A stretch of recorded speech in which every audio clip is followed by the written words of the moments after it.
Hey, well, here we are in my backyard. I live in Rodden, Quebec. I'm a city councilor here since 2002. This is my backyard, right? What you see back here where everything is bare, that's the lake. It's Lac Pontbriand. Down there you see my seaplane is there. I've been a pilot for the last 31 years. I have over 3,000 hours of pilot time. It's a seaplane that I had built on measure for myself, because every time when I'd fly a plane, I'd always say a certain type of plane, this plane is great, but I wonder why they didn't do this or didn't do that, or a certain instrument in a certain place. So I had this one built exactly to my taste. Every instrument is placed where I drew the dash, had it built like that. I go fishing, hunting, been up past Sheffield near Quebec. I've been there 11 times. So this basically is the backyard. A lot of fun. So what was it like growing up in a wrestling family? Actually, growing up in a wrestling family for me wasn't anything out of the ordinary, because I was born in it. So if you all of a sudden become involved in a wrestling family later in life, then it's something new. But like from the time I was a baby, my dad was a wrestler, my uncle was a wrestler, my great uncle was a wrestler, and there are some good sides, some bad sides. The positive side about it, sometimes it opens doors. When the place is full and they say, "Oh, you're there," it can open a door. Other times, though, you want to have some privacy or something, you can't always have that. Like if you're out at a restaurant with your wife or or girlfriend, whatever the case may be, somebody's going to come up, ask for an autograph, ask for a picture, and which at times is not a problem, but sometimes there are people that can come out and be very insisting, where it's not as much fun, where sometimes people come up, they're very polite about it, and then it's a pleasure. But young, it was exciting, because I was a kid and I'd see my dad in the ring, and you see all the people screaming and stuff, and actually it was scary at times, because you see your dad in the ring wrestling also. And like I remember matches back then against Abdullah the Butcher, Mad Dog Vachon when I was a kid, Hans Schmidt. They were scary guys when you're a 6, 7, 8-year-old kid. It's pretty scary. But I could say basically your question is good, but it's hard to give a precise answer because I was born in it. So Were you aware that wrestling was an athletic show when you were young, or did your father hide that? The business was very protected back then, and actually that's something that I miss nowadays. I think the business should still be protected to a certain extent. The business has evolved, but you can still protect it. If you go see David Copperfield at a show, and before the show he starts telling, okay, I'm going to do a lot of tricks, but I'm going to show you how they're done before they're done. Even when he does them, well, it's great, but there's no intrigue, no mystery left. There's a certain percentage of mystery that has to remain. But when I was a kid, like I said, the business is very well protected. I found out, actually, you might say, wow, you found out late. Yeah, I did. I was 13 years old, actually, when I started training to become a wrestler. That's when I got smartened up to the business, at 13 years old. Up to then, I may have seen, there was maybe at times I had a few doubts with a few things, but then I say, oh, maybe those two guys, was a little different. But there was always the fact that it was rough. The business, it was a lot tighter and a lot rougher, a lot less spectacular maybe for certain people, but maybe at times a little more credible too. And before we get into your training, do you want to tell us about your father as a wrestler and how famous he was in Quebec and some of his accomplishments as a wrestler? My dad was a very famous wrestler here. He had a reputation of being a tougher guy than my Uncle Johnny. My dad had a style that he was very well respected from other wrestlers. He wasn't the most scientific wrestler, but everybody believed in his right-hand punch, and he had a good one too. He was the quietest guy you'd want to meet, but at the same time, if somebody looked for trouble, it wouldn't last very long. because he wasn't the type that would speak very much, but if need be, he could act. For me, he was a good role model. He was a good wrestler. I like the ruggedness of his wrestling, the tightness of his holds, and the credibility that he gave to the business. And what was your favorite feud of your father's when you were growing up watching him? It was against Abdullah the Butcher. When Abdullah was in his prime, he was back then, he's probably 250, 260 or something like that. And they had some matches. They had some death matches back then where falls didn't count, but you know, you kept going until one could not come back for the bell. Those were pretty grueling and pretty intense matches back then. And I suppose due to the protectiveness of the business, you never really had much dealings with Abdullah outside of that. Never. I had no dealings with any of the heels. It was very, very well protected. And even my dad, if we worked at the Pulsover Arena back then, and on the way home, if you'd done something, he'd still be selling it on the way home. You know, and I asked, "You okay?" Yeah, sore, but I'm still okay. You know, but he kept working it coming home. And you said you started training to be a wrestler at 13. Did your dad kind of drag you into that, or were you eager to become a professional wrestler? I was always very active. I liked sports. My dad asked me one day, he says, would you be interested in wrestling? And I said, maybe, because at 13, I was looking at the guys in the ring, and I couldn't see myself at that level. I'm 13 years old. I weighed 100 pounds, you know? And I'm looking at the guys, it's like, well, maybe, but I couldn't see myself being there. At that point, he said, he didn't drag me in. He says, if you want to, he says, if you listen to me and you work out the way I train you and you're serious about it, he said, I guarantee you, I promise you, at 16, you'll be wrestling. I'm a very dedicated person, a very disciplined person. And I took the challenge up and started training as of there. That's when he smartened me up to the business, when I started training. But like I said, up until then, that's why also when he asked me, do you want to be a wrestler? I was looking at him, I couldn't see myself wrestling those guys on a legit basis. I'm 13 years old, and the guy scared the heck out of me, you know. Now, did your father train you himself? Yeah, he was very, very implicated. We had two wrestlers, Mexican wrestlers that were here back then, Jose Correa and Pepe Villa. They were working the territory in the late 60s. I started training in 68.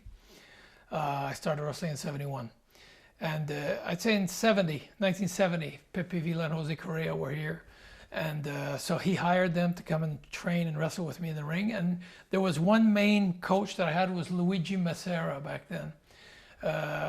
Luigi trained me for the whole couple of years in the ring. I did the first 2 years was mostly working out to build a body. So I did a lot of weights for the first 2 years. And the last year and a half, I was in the gym minimum 3 days a week and 3 hours at a time. And that's where I had Luigi Macera as a main trainer. Joe LeDuc came at one point. Paul LeDuc was there. Deepak Masan, he came in for a while. Gino Brito, Lionel Robert. But my main trainer, and my dad was the stiffest one of all. I remember one time we lock up and I push him into the ropes. He said, okay, so we lock up. I said, tight, you know, so okay, so I'm tight. He says, push me in the ropes. So I get him in the ropes. Now the referee says, break, what do you do? So I let him go and he slapped me across the face. Pow, he says, protect yourself at all times.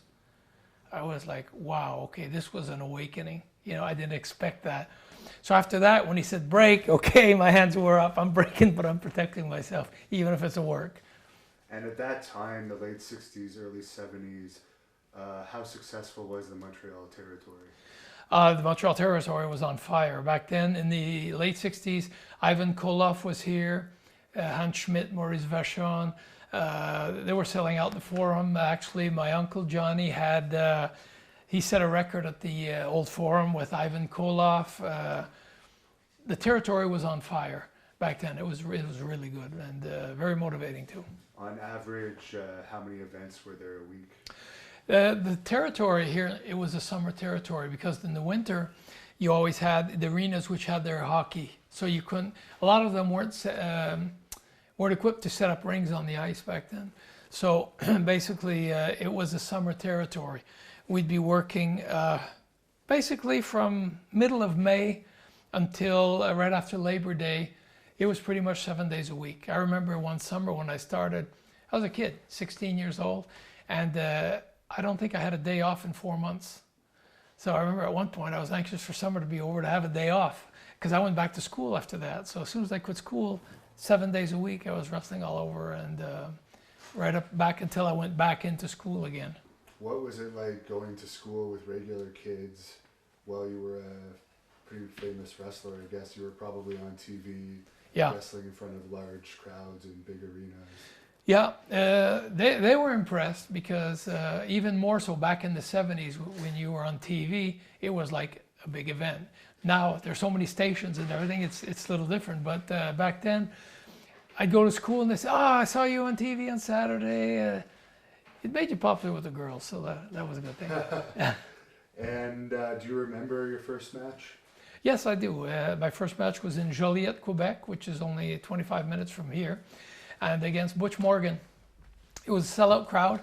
My Uncle Johnny was in my corner, and the match went about 6-7 minutes. 6-7 minutes. I was very, very nervous. So nervous, I had a hard time lacing my boots up, because I felt a lot of pressure on my shoulders. There was so much publicity made on the fact that it was my first match, and a new Rougeau, a new generation in the family, and the first match, all the publicity was built on that. So I felt a lot of weight on my shoulders. So it was, I still remember it like it was yesterday, but it went well.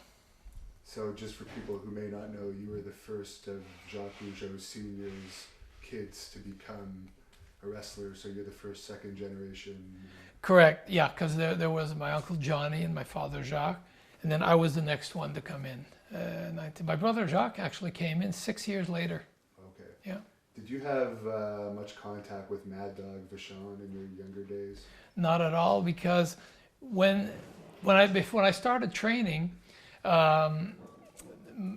Maurice wasn't. He was like, I wasn't smart to the business, you know. When I wasn't smart to the business yet, we never mingled with the heels, so I never was around Maurice. And at the same time, when Maurice came back to Quebec in early '72, I think it was, they started up Grand Prix Wrestling, which was opposition to us. So then again, for me, Maurice was an enemy. He was here trying to take over the territory that we had. And your father's was called International Wrestling? Yeah, Les Arts de la Lutte. That's what it was. Actually, the company name was Les Entreprises Sportives de l'Est, and the wrestling show was Les Arts de la Lutte, sur le matelas. But so I never mingled with Maurice. I only did later in life, when he was towards the end of his career, when Gino took over, and he was like on his retirement tour that he did in Quebec and stuff like that. And I spoke to him. Funny, I was at the WWF when I spoke to him more. Coincidence. What did you think of him as both a wrestler and a personality? Because he's such a... He was an eccentric personality. I think there are different facets, different sides to Maurice. I think I like him better when he was older than when he was younger. I think he had a pretty hot temperament at one point. I remember one incident where one of his sons opened the car door and banged the car next to him. And Maurice, walloped him upside the head. His son was kind of young. I don't think that was the best way to educate your son. But then again, that was Maurice. There are times when he did abuse of some wrestlers that were starting in the business, stiffed them, a few concussions he's given to... I don't think it was very accidental. You know, Maurice liked to push it at times. That part I didn't appreciate much. But I wasn't around him that much at that point. Like I said, later he was getting also a little more fragile, a little older and less testy, let's say. So he was mellowing out a bit. I appreciated him more then. And after, when he had retired, when I was at the WWF, we were in Omaha one time. I spent a whole afternoon talking to him. It was great.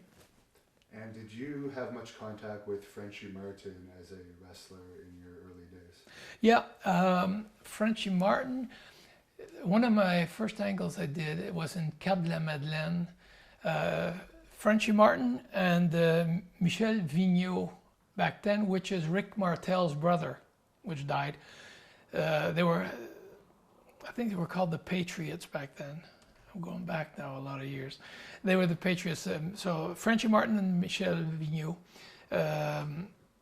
against me and Denis Gauthier. And we did an angle back then, so I did mingle with Frenchie back then. After that, I didn't see him for a while. And then we were back together when he was here in Quebec with Pierre Mad Dog Lefebvre in the 80s and stuff. And then again in the WWF later on. We traveled a lot together, which was fun because that was one of the things on the road. Sometimes you could, there were little cliques that would form. And things. So you were friends with some guys, and Frenchie was one of the guys I had a lot of fun with. He was always laughing. And Frenchie ended up managing Dino Bravo in the Correct. WWE. Did you wrestle Dino Bravo much in your younger days? No, Dino and I were on the same cars. I wrestled Dino Bravo one time at the Montreal Forum. It was supposed to be my brother Jacques against Dino Bravo that night. And a couple of days before, Jacques had broken a toe and he couldn't work that night. And so I substituted. So I worked with the Dino. Actually, no, we did have a couple of matches. Yeah, we did a couple of, my brother and I against Bravo and Valentine at the actually WrestleMania, no, it was Beefcake. We'd had a couple of matches with Bravo and Valentine back then, but at the WWF. Earlier, we didn't. We were in the same dressing room, and then at times, we didn't see each other for a long time. Then he became promoter here. Were you surprised at his death and the manner in which he was executed? Yes, surprised, yes and no. The way I found out, I was very surprised. I just come back from TV taping with the WWF. I landed at Dorval Airport. I'd taken a red eye back from California. I landed at Dorval Airport and I'm at customs, and then the customs asks me, he tells me, he says, your friend really got it last night, huh? I said, who are you talking about? He said, Dino Bravo. I said, what happened? He says, he got shot. He had told me, he says, he got shot 7 times in the head. I said, it's funny, my reaction was, is he dead? It's just, it wouldn't sink in. He got shot in the head 7 times. I said, is he dead? He says, yeah, he's dead. And it was like, wow, I was in shock. I didn't expect that. But then again, I knew that Dino had made certain choices in life, and he had close ties to the mob, and even his legitimate godfather in life was, I think it was Frank or Vic Catroni. One of the Catronis was his legitimate godfather in life. So he was around that, I guess influenced by that. And so when it happened, I was like, well, sometimes you make choices and you have to assume the consequences of your choices. But like I said, I believe he was killed in '93, and in '92, I believe he was still making the occasional appearance for WWE in Montreal. Well, Dino, the thing is, Dino made a lot of money in the business. Dino had a high lifestyle. He spent a lot of money. He made money, but spent a lot of money. So he had to make money. He didn't want to cut on his lifestyle to make money. Once you're at the end of your career like that, I think it had pretty much fizzled out with the WWF. What do? You will go back to what you know and who you know. And so doors were opened by that. And I heard he did pretty well, but at the end, the result wasn't very good. And one of the big feuds you were known for in your early years, once you started teaming with your brother, I guess maybe we should get into that first. How did you start teaming with your brother Jacques? My brother had gone on the road. He started in '77. He was skinny. Had good qualities. He had good ring generalship. He understood the business, good ring psychology. But he lacked in size and experience also. You can understand the ring, but when you go out and try to tell a story, you don't necessarily have the tools to tell a story. So he left. He went on the road for about 3-4 years. He went to Calgary to Stu Hart. He went to Mexico. He was down south in Atlanta because I was in Atlanta. And I remember at one point he was in Tennessee and he was starving over there. And he asked me, he says, do you think you could get me into Atlanta? And I spoke to Ole Anderson at the time. And I managed to get him into Atlanta. He stayed with me for a while, so he got some bookings there. After that, he was also building his body up. He was working out, and he was 17. So by the time he came to Montreal, he was basically 21 years old. He looked more the part now. He gained a lot of experience on the road. So that's when he came back to Montreal. I was in singles. Dino Bravo had just taken over to the office, because before that I was wrestling single for Gino. 79, 80, right up until I was his single main event. When Dino came in, well, he bought into the office. It's a natural thing. He was going to make himself the single main event, which I understand. That's not a problem. And that's where my brother wanted to come back, and that's when they approached me if I had agreed to wrestle partner with my brother. We said we could try it for a while. We'll see, because I had a lot more experience than he did. And at the same time, I wanted to see, are we going to work well together? Is it going to be a good team? And it just clicked. It was natural. So when he came in, we started, and it became like a brush fire. It just, as a team, we became the #1 team in the popularity, and we were drawing. So from that, the rest is history. And probably your most memorable feud that everyone always talks about from Quebec is you and your brother against the Garvins. Do you want to go over your memories of that feud? Yeah, well, actually, it's something that just came out of the blue, because it was a coincidence, because Jimmy Garvin was here he had called Gino to be booked, and for the summer, because he was going to spend the summer in Quebec, so pick up a few shots, pay his expenses. At the same time, Ronnie Garvin, and they hadn't spoken to each other, Ronnie Garvin decided to come to Montreal. They came in, finally they wound up, and Ronnie the same thing. He wanted to spend the summer, see his parents a bit, because they were getting older. And that's when they came up with the idea, hey, we could team you guys up, Jimmy Garvin, Ronnie Garvin, and we could work an angle with the Rougeaus and, see how it goes. So they said, sure, why not? They didn't expect, they expect that. And then we did the angle at the Forum, the Saint-Jean-Baptiste massacre, which turned out, like I said, it was so intense and so real that even the next day, you had a hard time walking, But it touched something here in the province. It touched the people. It touched my dad was implicated in it, but it just, I don't know. It just touched a chord. And it set off something where we established, attendance records all over in the province, and the thing about that, sometimes people ask me, what was one of your best matches you had? It's the Garvins and the Rougeaus at the Montreal Forum, the return from when we did the angle. When we did that return, for me, that's one of the best matches I ever had. The intensity was out of this world. It was a sellout at the Forum. They turned people away in the streets.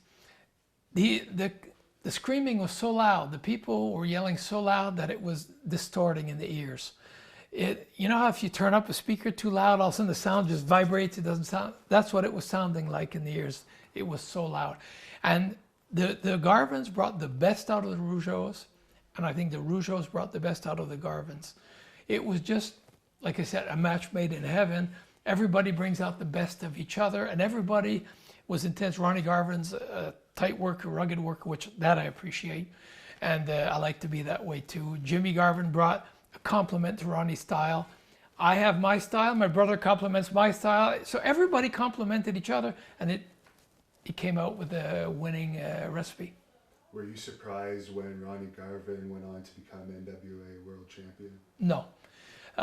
For me, it was very deserving, rightfully so. He's a very credible, excellent worker. He was in the right organization. At the NWA, it was different than the WWF back then.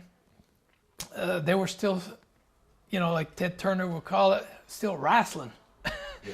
Well, Ronnie Garvin was a wrestler, and he fit into that mold. He fit into that type, and that's who Ronnie Garvin was. So he was perfectly deserving of his spot as NWA champion. Too bad it didn't last longer. But like I said, in the business there are always politics, and there are reasons for that. But I wasn't surprised. I was happy for him. He deserved it. And you also had matches in Quebec against the Road Warriors, who were a very intimidating tag team at that time because they weren't trained very well, Right. from what I understand. Yeah. And they were taking a lot of supplements, had short fuses. Yeah. So what are your memories of those matches when they were still fairly green? They weren't the easiest guys to work with back then. A little awkward at times. But I didn't have many matches with them. Rick Martel, Dino Bravo had more matches with them. Even my brother Jacques and Arma had a few matches with them. I think I worked with them one time in Hull. But actually we had a good match. Tight, stiff match. But like I said, back then they weren't the easiest guys to work with. But I can't say I had a bad memory of it. They didn't rough you up or anything? No, they respected me. I think in this business, you build your own credibility. You build certain people command respect. I think I was respected in the business. They respected me. They respected where I was and who I was. So then they didn't try to cheap shot or something like that. They just, like I said, when there's respect, there's no problem. And what are your memories of Andre the Giant from your father's territory in those days? Andre was a fun guy. I remember the first times I saw him was when we did the competition with Grand Prix Wrestling and us. That we did a few big towns. There was Ottawa, Montreal, and Quebec. We did Grand Prix against Les As, a mixed promotion. That's when I saw the Giant for the first time. I was very impressed with his size. I mean, he was a huge, huge man. But didn't speak with him much back then because it's funny, but I've always been a loyal guy. I'll take size and I'll be a loyal guy and I'll stand my ground. He was part of Grand Prix. So for me, he was part of the opposition. So I didn't try to befriend him. I was polite, courteous to him. I said hello. But that's it. I kept my distances. For me, they were still opposition. So I kept to myself. I became more friends with him in the 80s when he was part owner of the promotion in Montreal with Frank Valois, Gino Brito, and Andre. It was called Varoussac Promotions. I befriended him more then, and then I appreciated him as a person. He was a real nice guy. And then in the WWF, we were on the road together also. We were in Australia together. My first tour with the WWF, he was there. And it was fun because we always spoke French together. So in a territory where nobody speaks French, it was always nice to have somebody that you speak French to. And he enjoyed our company also. Everyone always seems to have some type of insane drinking story about Andre. Do you have any? No, I know there are some. The thing is, the insane drinking stories, they're all true, But I never drank, I never smoked, never did drugs. So I never was a party guy. I wasn't around that. But I'd hear the stories the next day. I'd see him sometimes in the dressing room, though. Sometimes when we were in territory, it was very hot. We were wrestling in Arizona or something, and he'd have some beers before going in, but for him, a beer was like this big, take a drink and put the bottle away. And we played cards with him. He enjoyed playing cards all the time. So we played cards together and he'd have his drinks. But I didn't see anything eccentric because I wasn't around that. Now, you mentioned the feud between your father's promotion and Grand Prix. How Yep. intense was that feud in those days? Because I'm sure you were running a lot of the same towns, and it's obviously not good for business to have two promotions. Exactly. The thing is, Quebec is a great territory, but if you have two main promotions running the same territory, after a while there's going to be like an overexposure, and you're going to burn it out. And we had our TV, which was great because you're on once a week. You have your wrestling show, you build your angles, this and that. Then when Grand Prix came in, they were airing on the Channel 3 from Plattsburgh back then. They were airing on Channel 7 from Sherbrooke. They were airing in Quebec City. So now, at one point, you could watch 7 hours of wrestling every weekend on TV. It's overkill, saturation. So at one point, people say, why do we have to go to the shows? We can watch as much TV as we want until you get tired of it. So we knew eventually one office has to die.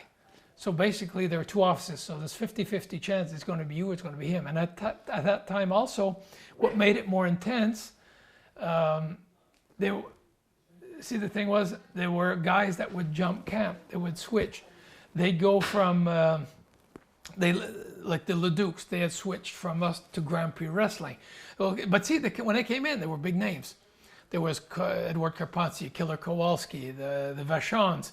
They had different wrestlers came in. They said, oh boy, some people jump ship. Some guys will do that. You know, some guys will do that. Not everybody, but some guys will do that. At that point, you were guys that were built up that all of a sudden jump ship. You're losing some of your main draws, this and that, which are going opposition at one point. At one point, there was my dad and myself left as top baby faces to draw. You're getting down to a skeleton crew here. You know, so my dad and I, and then you had the guys that were middle card and preliminary underneath. Eventually, you know, you got to have more guys than that. But our main guys had jumped. Even Gino went over to Grand Prix, and Bravo had gone on, the Dukes. So that's what made it very intense and very, it makes it personal at one point, because that's your own business, your own livelihood, and they're trying to kill your business.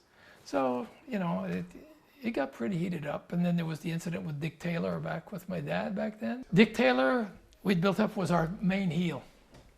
And we'd built up where my dad was going to be wrestling Dick Taylor at the Montreal Forum, and they had done a hell of an angle, this and that, and it was going to draw. Word came back to us that Dick Taylor was not going to show, and he was switching over to Grand Prix. That would hurt, because you get to the Montreal Forum, you sell out, and your heel's not there, and he goes to the opposition on top of it. That's, you know. And then a week before that, a couple of weeks before that, my dad was in Lauson, Quebec, the other side of Quebec City. He was supposed to wrestle Dick Taylor. Dick Taylor didn't show up that night. And we'd had the word that he was switching. So anyways, my dad found out where he was that night. Found him, beat the crap out of him. He had over 200 stitches in his face. He was in a coma for like 3 days. Actually, it was pretty nasty. And I remember that night because I was asleep. My dad came and he woke me up and he said, Raymond, I woke up. What? And he says, if Dick Taylor planned on going opposition, he's not going now. And I looked at both his hands were full of blood. I was like, okay. So Dick Taylor was gone for a while. Actually, even put criminal charges against my dad, which eventually were dropped. He didn't pursue with it because little did we know that they were looking for him in the States for arson. So maybe it's better that he forgets that. And you brought up that you wrestled in the Atlanta territory for, I guess, Jim Barnett. Yes. And you even brought up Ole Anderson's name. Now, he's a pretty controversial figure. How was your relationship with Ole Anderson? I had a great relationship with Ole Anderson. He was the booker when I went to Atlanta. Actually, I'd been approached a couple of times by Jim Barnett back then if I wanted to go to Atlanta. And I didn't really want to leave here. Things were fine. At one point in the mid-'70s, 1976 exactly, Steve Parody had bought over the office. The business was down. He bought the company. So he was going to be the promoter, but one of the conditions was that I worked for him, that I stayed for him. He had a reputation back then at times of having checks that bounced and stuff, and I told him, look, I said, if one check bounces, I'm gone. He says, no problem. Well, lo and behold, 2 months later, check bounced. And I said, that's it, I'm not going. He had a show a couple of days later. I had the gate seized. He couldn't get the money. And I said, when you pay me what you owe me, I'll lift the seizure on the gate. So anyways, I got my money. After that, I told him, I said, I'm never working for you again. Then, like I said, I was 21 years old. I need to work and I want to wrestle. And so I said, well, maybe it's time to call Atlanta. So I called Jim Barnett. They gave me a starting date 3 weeks later, headed to Atlanta.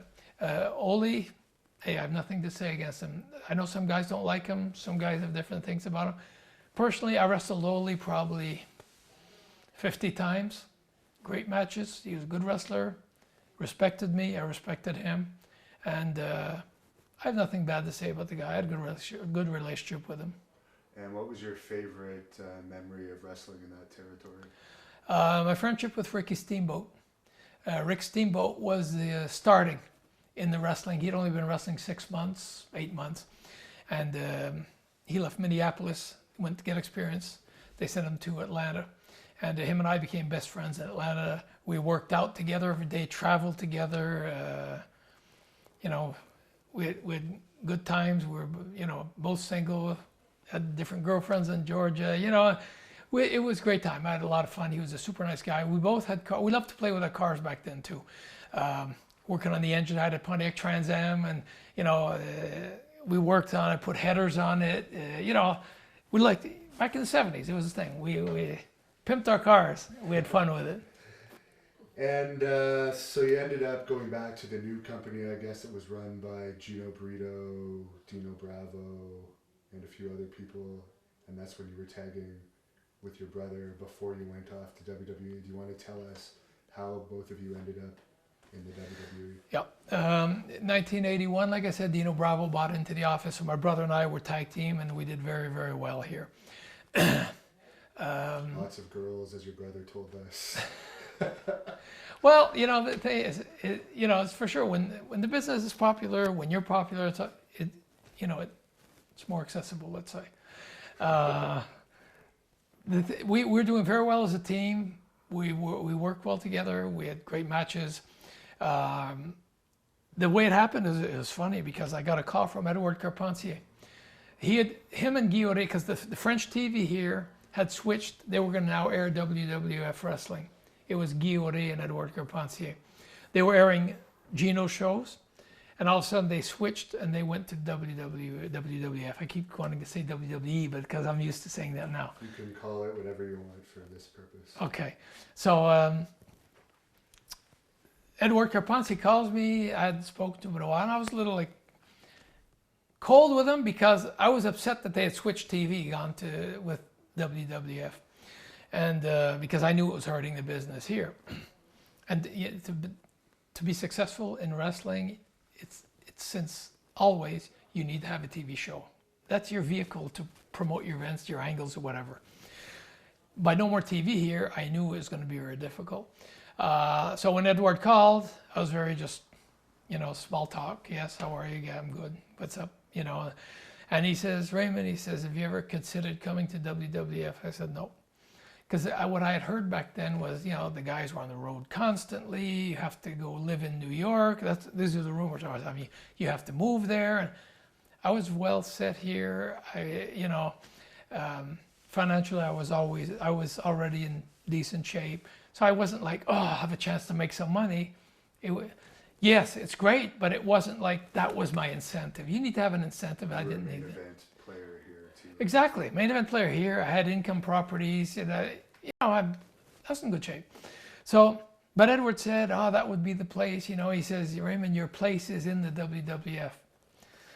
I said, "I hadn't thought of it." And he says, "Look, Vince wants to talk with you and this and that." I said, "Well, there's one thing." I said, "If I go," I said, "it would have to be tag team with my brother." I said, "We've been together now." At that point, it had been 5 years we'd been tag team, and I said we'd go in as a team. And I said, if we come in, I said, I want to be treated decent, you know, not just come in and they burn your name and then send you home. I'm not interested. He says, no, they have plans and I'll talk to them. I said, well, I'm taking a flight tomorrow morning. I'm going to Florida. And I said, if they want to talk to me, I gave them the number, tell them to call me in Florida. My plane's landing at 12:30. They can call me in the afternoon. I'd been at my house 30 minutes, the phone rang. It was Terry Garvin. He says, Raymond, he says, Vince wants to meet with you and your brother, you know, and I said, okay, when? He says, well, when can you come up? I said, well, I'm in Florida right now. They said, well, we'll send you we'll send you a plane ticket. So we worked it out like that. My brother flew in from Montreal, I flew in from Florida. And they had the limousine pick us up at the airport, bring us up to Stamford. We met with Vince and Pat. And it was a done deal from there. We were coming in. At that point, we didn't have our working papers for the States yet, so they had to work out that process. But they said in the meantime, you can start, we'll book you in our Canadian cities. We'll have you come to Brantford, Ontario, where we do our tapings back then, and until we get your papers for the US side. So I said, okay. Out of the blue, I said, do you have a tour that's coming up overseas or whatever? I said, yeah, we have an Australian tour coming up. Would you like to go? I said, yeah. So they took 2 other guys off. They sent my brother and I on to Australia for 3 weeks. So that was our first tour with them. The only thing is, I said, okay, and I remember Vince had mentioned back then, he says, look, if you're not comfortable, because I said, it's going to be awkward, because I said, in Montreal right now, you know, but I said, what I want to do is I want to go to see Gino in person, I want to tell him in person, and I want to give him a decent notice, because, you know, he's already has shows advertised and stuff, and I don't want to just disappear, because Vince says, if you're uncomfortable with it, he says, look, we'll put you on the payroll right now, and you could not have to go to any of the shows. I said, no. I said, I've always respected Gino. Out of respect for him, I want to give him a notice. I want to finish all the dates where we're advertised. And then after that, I'll finish. So Vince respected that also. He says, fine. He says, because I know it's going to be awkward. Came back when I landed in Montreal. Actually, I flew back to Montreal from New York with my brother. We landed, went straight to Gino's house. I called him, I said, I want to talk to you. I went face to face with him and explained this opportunity's there. And I said, you know, in a career, it's hard to turn down, you know, something like that. Even Gino said, if you told me that you said no, he says, I'd be upset with you, because you can't turn something down like that. He says, as much as I don't want to lose you guys, but he says, as far as a career move, you can't say no to that. On that level, you have to go. And he says, I'm happy for you. He says, I'm sad for me, but I'm happy for you. And he says, you know, not a problem. I said, I'll finish all my dates. And after that, don't book anymore. I'll just finish what's advertised. So he says, not a problem. That's what happened. And when you first started with WWE, what was the main difference you noticed from the Quebec dressing rooms to the WWE dressing rooms? The lack of camaraderie. Because let's say when you're in a smaller territory, like we were here, everybody knew each other. You come in, everybody talked to each other. When you got there, it was more like everybody for themselves. Everybody, I'm not saying everybody, because there were little cliques. You know, 2-3 guys that would hang out together, 2-3 more. Some would mingle a bit with others, but it wasn't like a big family. It was more like certain cliques. And I remember, because when we first came in the territory, when you're new, some guys don't want to make it too easy for you. You know, you come in, actually they want to test your character, see your personality. And we come to cities, I mean, it's all the first time everywhere, you know. And I sometimes ask guys, hey, let's say in Long Island, how you going?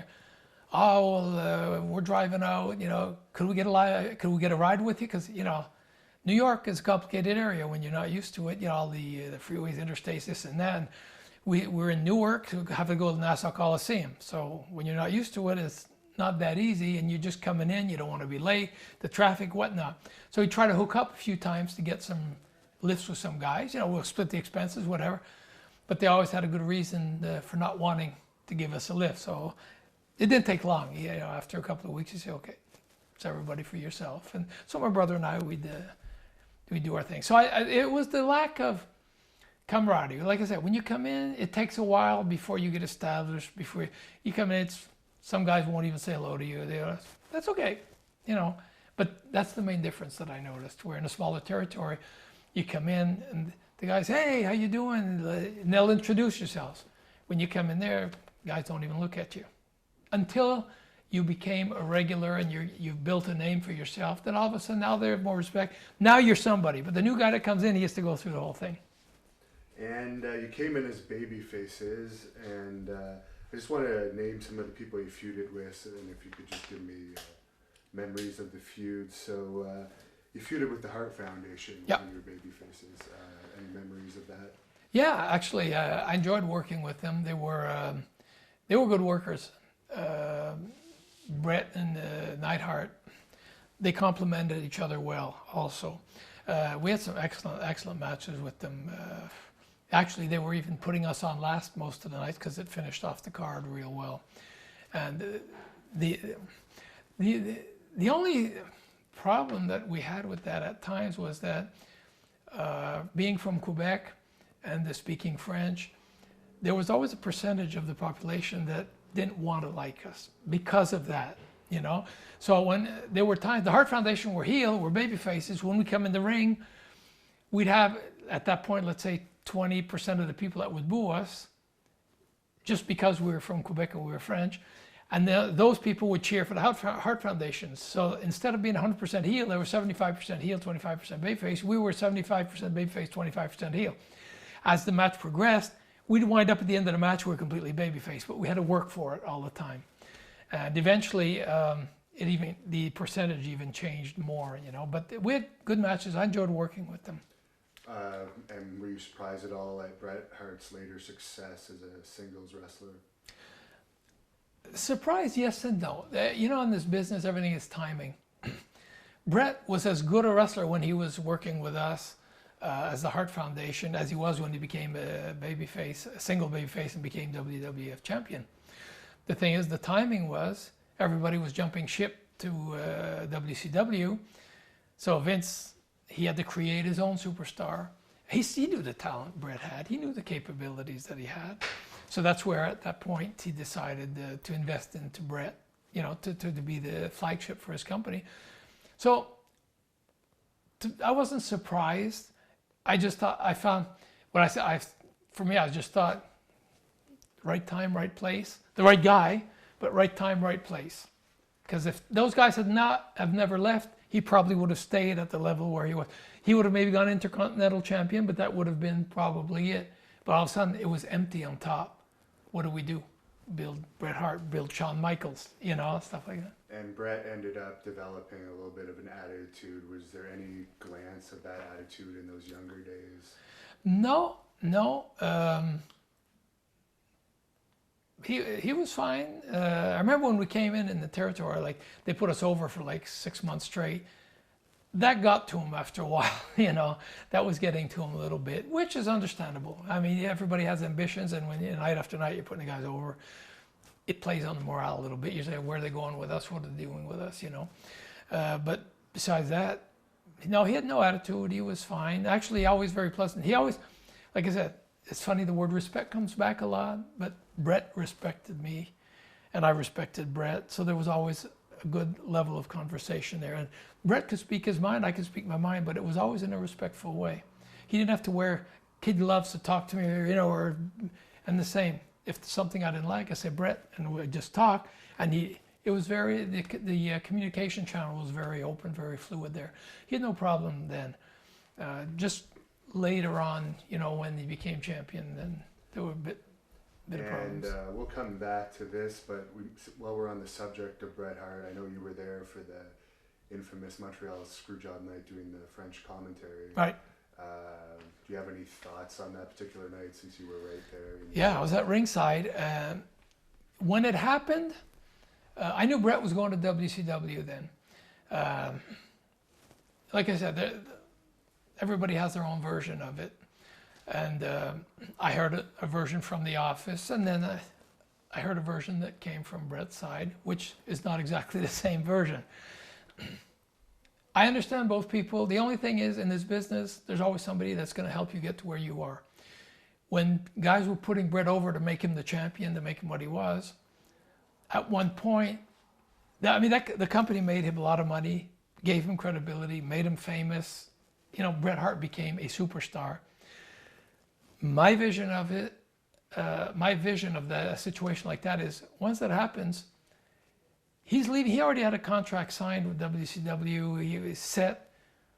Do them the favor of leaving the correct way. But there was heat between him and Shawn. He didn't want to drop to Shawn. For me, that's not doing the right thing. Vince made him a millionaire, made him a lot of money. Do the guy a favor, drop the belt, so at least he can continue working on his business. And you're already set anyways. So I didn't agree with that part, but maybe Bret's version will be different. Maybe he said Vince lied to me and whatever. I don't know the truth what that is. The only thing is, when that happened, I was doing commentary, and what I was expecting to happen wasn't happening. You know, the match goes on, and then the finish, especially with the sharpshooter, I was like, wow. And then the bell rang, you know, came ding, ding, ding.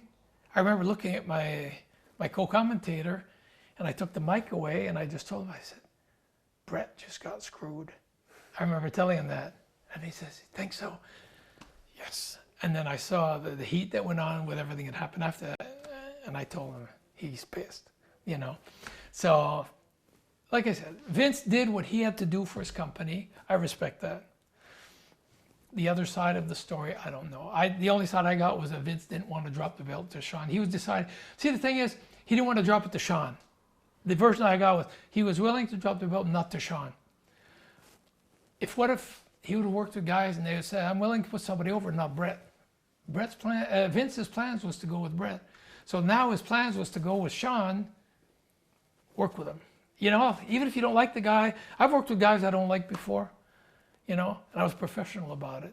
So I think you have to put your personal issues aside. It's for the business. In the dressing room that night, did it seem like most of the boys were on Bret's side, or was there divisions? Yeah, my view of it, it was divided. Because a lot of guys that were not going to WCW thought Vince did the right thing. They said he has to protect his company. It's his business, you know, he has to look. So they were happy, and some guys were saying, you know, Bret was wrong. He got a hell of a break. He owed it to Vince, you know. But then there were guys like, there was Jim Neidhart, Bad News Brown, the British Bulldogs. They were all close to Bret. They just took Bret's side, which is, like I said, that's fine. But it was divided. It was divided. And back to you being a babyface tag team, you also feuded with the Dream Team in the WWE, Brutus Beefcake and Greg Valentine. What are your memories of working with those two? There was good and there was bad.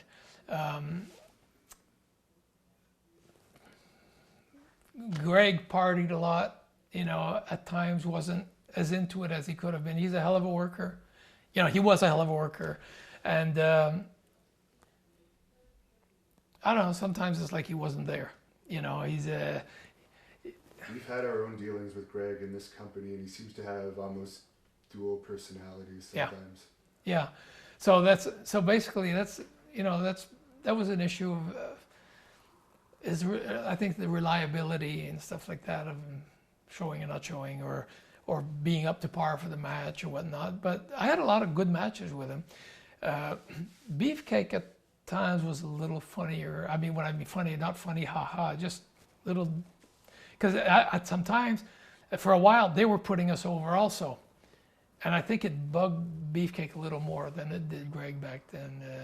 So at times it was a little, didn't want to cooperate as much or something like that. So I remember at times there was a little bit of tension there. And what about working with the Moondogs? Yeah, that it was funny because the spot was Larry. Larry. Wasn't he from Memphis? Yeah, Larry Lathan was his name. I met him in Atlanta when I was there. Had great matches with him, a great guy. He was in when we came into the WWF, our first tour when we did in Australia, where we just came in. We worked with the Moondogs pretty much the whole tour. They put us over every night, and I think he was pretty upset about it. I was like, and all of a sudden he developed an attitude about it, and even at one point there was heat. They came up, and he came up with an attitude. It was like, whoa. You know, Randy, his partner, super cool, super nice guy. Larry, at one point, I was surprised because in Atlanta he was a super nice guy. All of a sudden he wasn't as nice anymore. The business gets bigger, sometimes personalities change. And you also feuded with Jimmy, Jack, and Dory Funk Jr. What was it like being in the ring with Dory Funk, who's now considered kind of a legendary wrestler? Even then, he'd already been NWA champion. Yeah, I don't think we could consider him a legend. He is a legend. It was an honor to be in the ring with Dory Funk. Jimmy Jack also followed in the same steps. I don't know if we could say Jimmy Jack is a legend, but I mean, he filled his spot well in the matches. He did a hell of a job in the ring. He was a hell of a worker. But I could say Dory is, when you can say, yeah, I worked with Dory, that was let's say a feather you can put in your cap. It was impressive. And after a while, I guess after about 2 years, you ended up turning heel. Do you want to explain in more detail what led to that? Obviously, you were mentioning earlier the fans in the U.S. weren't really accepting the French Quebec tag team as baby faces. Yeah, after about 2 years, actually, like I mentioned in the beginning, we could see there was always a percentage that was against us because we were speaking French and coming from Quebec. There were even signs like "Frogs go home." You know, we were just starting, and we thought, geez, you know, we're coming in, and we're building it. They were putting us over, and they see a sign "Frogs go home," and say, I don't understand why. Kind of understood, but I said with times it'll fade out. It didn't, and with times it got a little worse. In this business, to be successful, you have to either be hated or loved. You don't want to be caught in between. And at that point, we were starting to be caught in between, and it wasn't a comfortable place. My brother and I had spoken about it, and we had wondered, maybe we should turn heel. We laughed about it because, you know, Rougeau was turning heel. It was something that was never even considered, thought of, or imagined. And we laughed about it, but we said it'd probably be a solution. I was trying to imagine, what would it be like working heel? I've never worked heel. I did in Japan 1975, just a little bit, but I was like, wow, being a heel. So we came up with the idea, we thought about it. All of a sudden we had a call. Vince wanted us to fly us to Stamford, come and meet with him. We didn't know why, but so we flew to Stamford. We went and sat, and how you doing, guys? Start talking, you know. And, we had a good rapport with Vince. He says, how would you guys feel about turning heel? My brother and I looked at each other and we laughed because we said, Vince, we talked about this 2 weeks ago, and we were like, wow, now that you come up with this, because he was aware of the same thing, you know. Vince is a genius about his business, and he could see where it was going, and he could say, I could do a lot better business. They'd be a lot more successful worldwide as heels than trying to keep his babyface just for Quebec. So so I started mentioning, I said, wow, it's like, okay, this is starting to get real now. You know, we just toyed with the idea. And we said, how would you see it? How would we change? You know, and this and that. That's where he came up with the ideas of the little American flags. And you go on interviews, and like we started to do, and say how much we love the United States of America, this and that. Was the Brother Love show the first show where you really turned? It's one of the first shows. Yeah, I'd say it's one of them, yeah. We started slowly, because Vince, he said, when do you want to do this? Yes, we're going to do it gradually, over 2-3 months. Okay, how do you plan on doing it? That's where he says, you're going to start with the interviews like how much we really love the United States of America, and, you know, oh boy, and really, you know, milking it and putting it on, laying it on thick. He says, I said, you serious? You're going to say they're going to hate us because we say that we love them? He says, the way you're going to do it, and you keep saying it's like you're trying to cram it down their throat, they're going to say these guys are full of crap, you know? And I said, okay. I had faith in him, and I said, okay. And he says, you'll have 2 little American flags. I said, yeah, but that's going to get heat. Yeah, because of the size of them. You know, you coming in with their little flags, he said, those obnoxious, 2 SOBs, whatever. So I said, okay. We said, let's go with it. I said, hey, Vince, how about, and he says, well, I want to add something to your name. I said, call us the Vince McMahon. So as a joke, because we said, if you give us that name, you're going to have to push us, you know. But he laughed, and he says, no, he says, we'll call you the Fabulous Rougeau Brothers. I'm like, okay. I thought, in the beginning, it's funny, I thought it was kind of soft. The Fabulous Rougeau Brothers, little American flags. We love the United States. Wow, they're going to hate us. But he says, trust me. We did it, and within, I'd say 6 months, we were the most hated team in the WWF. So he was right. He was right. And even in our matches, even when we came in, the American flags, this and that, he didn't want us working heel. We kept working as baby faces. Once in a while, a little easy way out or something. But then the people get pissed. So we'd be working with the Killer Bees a lot. So it'd be babyface matches. But at one point, we just like, you know, they like out wrestle us a bit. And then at one point, whoops, we get to the rope to get out or something. And then, the people were upset, you know. We turned like that slowly, and over a couple of months, then we started turning more and more heel, you know. But he says gradually. And at what point in time was the song created that is considered one of the greatest wrestling songs of all time? Depends, I guess, who you talk to, but I liked it personally. I loved it. It was not long after at that point. Also, Vince said we need to get music for you guys when you come in, you know, and. Okay, what song, you know? But at one point with Jimmy Hart, because we were Jimmy Hart back then, Jimmy Hart, he loves to create. And super guy. He's always thinking, and he's always looking out for his team. What could we do better? And what could we? And he says, guys, he says, what if we built a song together, and and he said, I could write the music, and let me work on something, and then we'll put some input. And so it was, like I said, it was the idea that we'd make our own. Say, can you guys sing? Vince said, can you guys sing? Can you hold the note or something? But, I wouldn't be Frank Sinatra, but, basically, some people can sing 0. We could sing maybe 20%. We could do something. He says, it'd be cool if you guys did your own song, So basically, that's how it started. And then with Jimmy Hart, we were on the road, and we'd be writing lyrics, and, he wrote the English parts. And he said, it'd be fun. He says, we put some French in it, and in the French side, you're like mocking them and, nagging or digging them, but with a smile, So, and like in English, we don't dig them at all, or anything. But in French, we say, in the world they're the worst, and and this and that. But we're all American boys. So yeah, it's great. So it was tag work there. There was my brother Jimmy Hart, myself, and you had Jim McGuire also that was writing the music and playing instruments. That's how it all came together. And then we went to Memphis to do a photo shoot and this and that, because eventually we were moving to Memphis. And I never knew why Memphis. But anyways, we went to Memphis. I think there's a lot of heat with the rest of the country with Memphis. I don't know. Yes, Jimmy Hart's from there, who knows? There you go. Yeah, so, we went to Sun Studio Records. That was fun. Actually, we did photos in front of the Memphis Bell on Beale Street and this and that. Sun Studios, where there were pictures of Elvis recording in there, Johnny Cash, and the fabulous Rougeau brothers. But it was fun being in those same studios as those guys. And we recorded it one afternoon, and then we flew back and went to work. And that was the history of the song. That's how it came out. Was it your choice to have Jimmy Hart as a manager, or was that Vince McMahon's idea? That's Vince's choice. Vince is the one that said, I'm going to put Jimmy Hart with you guys. I had no problem with that, because I knew how Jimmy was devoted to the people he worked with. He's reliable, on time, devoted.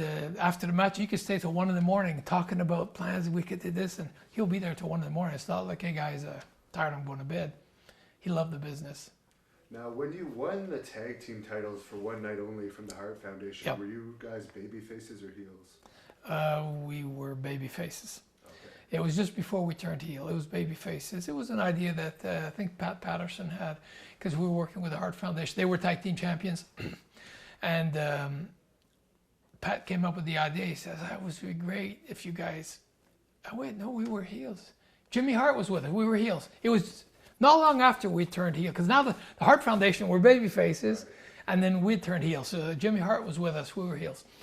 And Pat came up with the idea that we could cheat and win the titles, and then they could overturn the thing and give it back, because they were booked in an angle going with Demolition and all that, so they couldn't have the belts dropped in. So basically it was an idea. So the plan was never to have you as champions. It was they wanted to do it at one point towards the end of when I wrestled.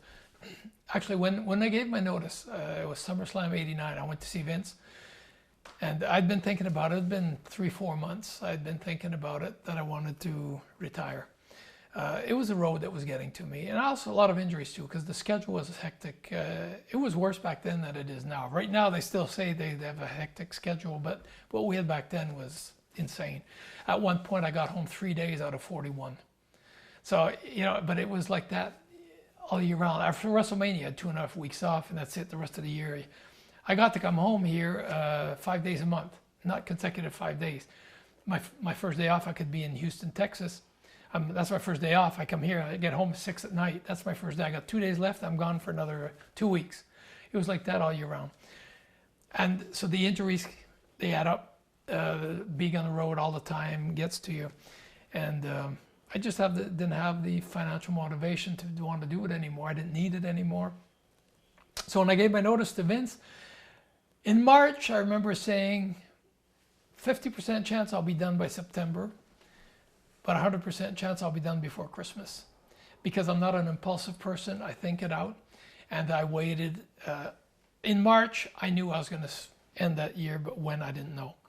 I gave myself until August, 5 months to think, is it just a phase I'm going through, that I'm just tired now of being on the road, and all of a sudden I'll get over that feeling and just want to keep on going? Because our careers were going well. We were with the Rockers, we were making money, everything was, things were great, and I wanted to leave. It's like there's something, by August, after SummerSlam, the next day we were taping, and I wanted to meet with Vince. My brother was with me. We had spoken about it and all that, and went to see Vince. We wanted to give him a notice. Vince says, "What? You guys can't leave. I haven't started. I haven't even started what I want to do with you guys." And I explained to him, Vince. I said, "It's not a matter of money. We're not trying to negotiate." I said, "The only thing I have to say to you is thank you. Thank you for the opportunity. Thank you for everything. It's been a hell of a ride. I just want to go home." But I gave him a 3-month notice. I gave him till after Survivor Series. We're at SummerSlam. So he could bring in a new team, fade us out, bring a new team in. He doesn't have any void in his show. And he was like, "Give me a week. I'll make you an offer you can't refuse." I said, "Vince, give me a week. Give me a week." He wanted to make us champions. He offered us the moon to stay. I said, "Vince, if you would have told me this a year ago, I would have been thrilled. Now I'm not there anymore. I just want to go home. Just hear me out. Give me a week." I said, "Okay." That night I couldn't sleep. I went to bed. Every time I'd manage to fall asleep, I'd wake up and I kept dreaming I was on the road again. I said, "How come I'm still here? I wanted to go home." Next morning I called the secretary. I said, "Please talk to Vince. Tell him I just want to say thank you for everything. I just want to go home. Ask him to respect that." That's when he came up with the idea. He said, "Pat Patterson, I have to find a way to keep him." And that's where they came up with the TV commentator and announcer and stuff like that to keep me implicated. And you mentioned the Rockers. Do you want to tell us about that feud? Because that's probably your most memorable feud as the Rougeau brothers. Yeah, fabulous Rougeau brothers. Fabulous Rougeau brothers. Yeah, now the feud with the Rockers, that was great. Everybody knows what kind of worker Shawn Michaels is. Marty Jannetty is a great worker in his own right. When they came up with the angle with the Rockers that we did with the megaphone and all that, we had discussed it and worked it and fine-tuned it until we did it, and it just worked out perfect. Shawn's a hell of a salesman. I mean, and hit him pretty solid with that megaphone too. And we knew that because that's the angle. If we miss it, that's it. So I told him, I said, "Don't worry." He said, "Oh, just do what you got to do." So we nailed him with it. It was pretty good.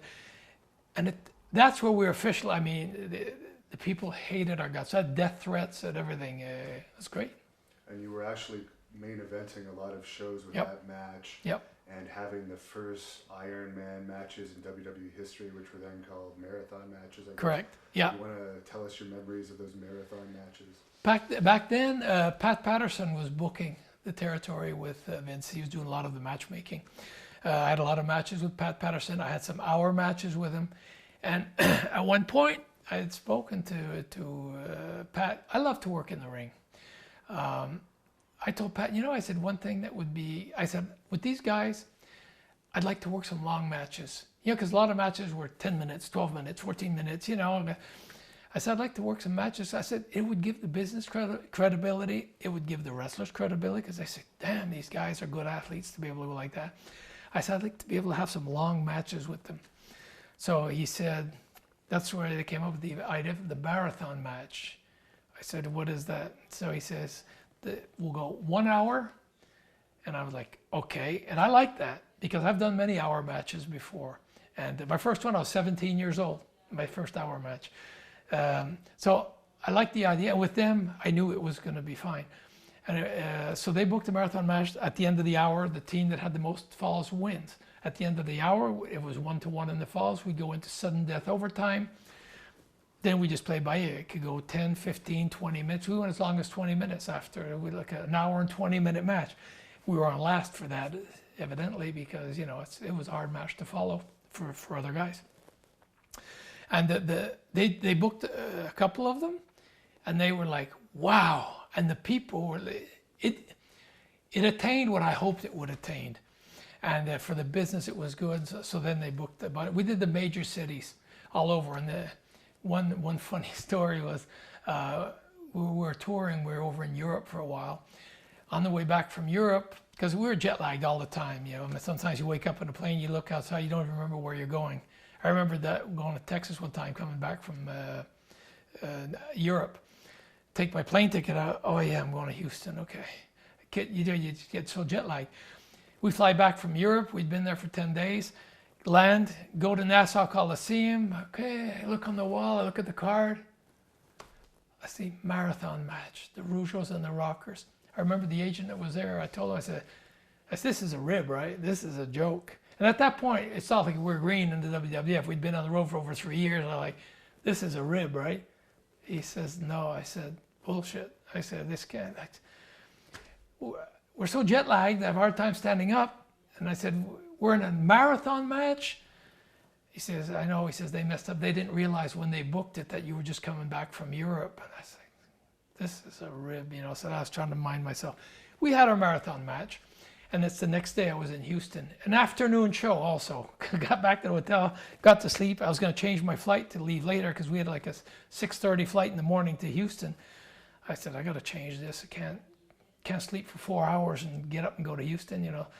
Went to change it, and then all of a sudden we couldn't. So I said, oh, we'll get there and we'll go to sleep. We got to Houston, get to the hotel, check in, go to bed. We said it was like 1 o'clock. So we said, got to bed, sleep for 2-3 hours to be in shape to work that night in Houston. All of a sudden, I don't know why, a fluke. I got up, I took the sheet out of my wrestling bag and I looked. I said, Jacques, it's an afternoon show.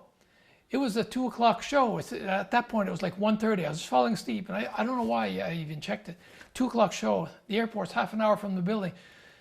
Damn, we jumped out of bed, put our clothes on, head 90 miles an hour downtown Houston, had the building, called to the building to tell them we're on our way. We got there.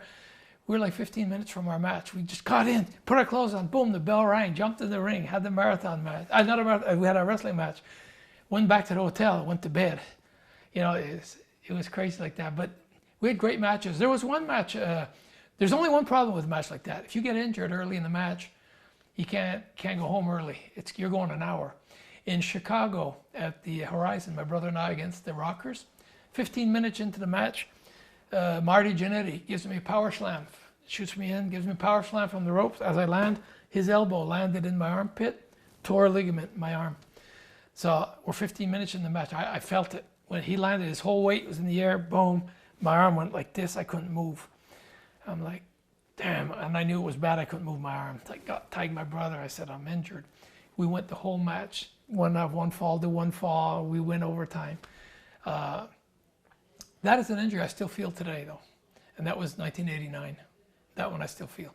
That I got back to the hotel at night, kept the ice bag under my arm the whole night. The next day I was in Sacramento, California. On the flight, had an ice bag under my arm the whole flight going to California. I get there, the doctor wants to take my pressure. And I said, how about taking my right arm? I couldn't move my left arm. I said, take my right arm. No, I want to do the left arm. Well, I said, just pulled the muscle last night. I'd rather you do it. Let me see that. He went to take it, couldn't move it. He put his finger in my armpit. There was a tendon as big as my finger here sticking out like a web under my armpit. He says, you're not getting in the ring. I said, look, I'm in California. I came here. I want to get in. He says, you can't. He says, you're this close to that snapping and you'll need an operation. You'll be out for a year. Anyways, I said, look, I'll work out a deal with you. I'll work with my brother. I won't get in the ring. We'll just go to the ring. I like him wrestling, but we'll just work it to where I never step foot into the ring. He says, I'm at ringside. If you put 1 foot in the ring, I'm stopping the match. I said, okay. That's what we did. We had to do that for a while because I couldn't move my arm. And would that have been the point where the first altercation with the Dynamite Kid happened? Was that the injury? Nope. No, that was later. Do you want to talk about that altercation with we may as well get into that now because we haven't talked about your British Bulldogs feud yet. That was the very first match at SummerSlam '88, and I guess that feud, the behind-the-scenes feud, perhaps kind of started, according to Dynamite Kid's book. You guys were originally supposed to go over in that SummerSlam match, but they refused, and it was turned into a draw. Yeah, that part I don't know. Personally, his book, I'll stay polite about it, but I don't give it much credibility. He had a distorted version of reality, I think. I never heard any story about them supposing to go over or us or whoever. When I got to SummerSlam, we were going 20 minutes Broadway. Fine with me. He was pissed off about it. You know, he had heat with my brother Jacques. I don't think I had. He's not a person that I appreciated very much, but I don't think I had any heat with him. I just didn't associate with him, and I didn't particularly like his antics that he was doing to some of the guys, like Outback Jack, and you know, he almost get him to have a nervous breakdown and to leave and stuff like that. He was a bully, and I didn't appreciate that, but I just never was around him. We had a hell of a match at SummerSlam. Personally, I thought it was a very, very good match. After everything was fine, I think, like I said, he had a lot of heat with my brother. My brother, you know, he has his own personality. You know, you can't like and can't be liked by everybody. So I guess he particularly had heat with my brother. The story came up, there was a rib about that. You know, it was Curt Hennig that was playing both sides. He knew that Dynamite didn't like my brother. He knew that my brother didn't particularly appreciate Dynamite either. So he says, good opportunity here to create a rib. And so he created the rib. I think everybody knows the story about him saying that, telling my brother that Dynamite, I think he's the one actually that cut some of my brother's stuff, cut his training belt, cut some stuff. And then he told, because my brother asked him also, because we had asked to be on early because we could catch a flight home that night. So if we were on an early match, there was a flight out of Syracuse we could make, and I know that pissed them off sometimes. Your brother mentioned that was one show where you asked to switch the flight, and that was in Syracuse or something. Syracuse, yeah. And then a few weeks later was at a TV taping or something, the clothes cutting incident with Curt Hennig. No, it was the same night. The same night in Syracuse, because it happens at the end of the tours. You know, we were always trying to get home. If we could make a flight that evening home, it gives you a full day home instead of getting up the next day and coming home and wasting half a day getting home. We were in Syracuse, so we had our match switched to be on the early. We could make the flight home. The Bulldogs were upset about it. Didn't say anything to me about it, but anyways, they were upset about it.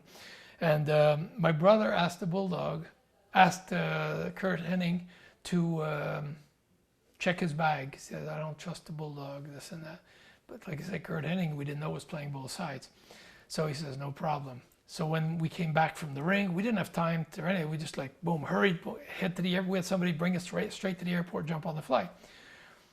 When my brother came back to get his bag, see, I never had anybody check my bag. Nobody touched my stuff. But like I said, there was some heat there. So checked my bag. Curt Hennig just went like, gave him a head sign like, he messed with your bag.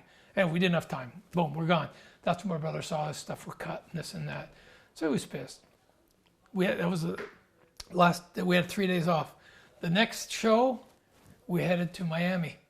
And Curt Hennig supposedly told the Bulldog, Jacques pissed off and he wants to call the office, say that you cut his things, which Dynamite did not, what I understand about it, because we never discussed this after.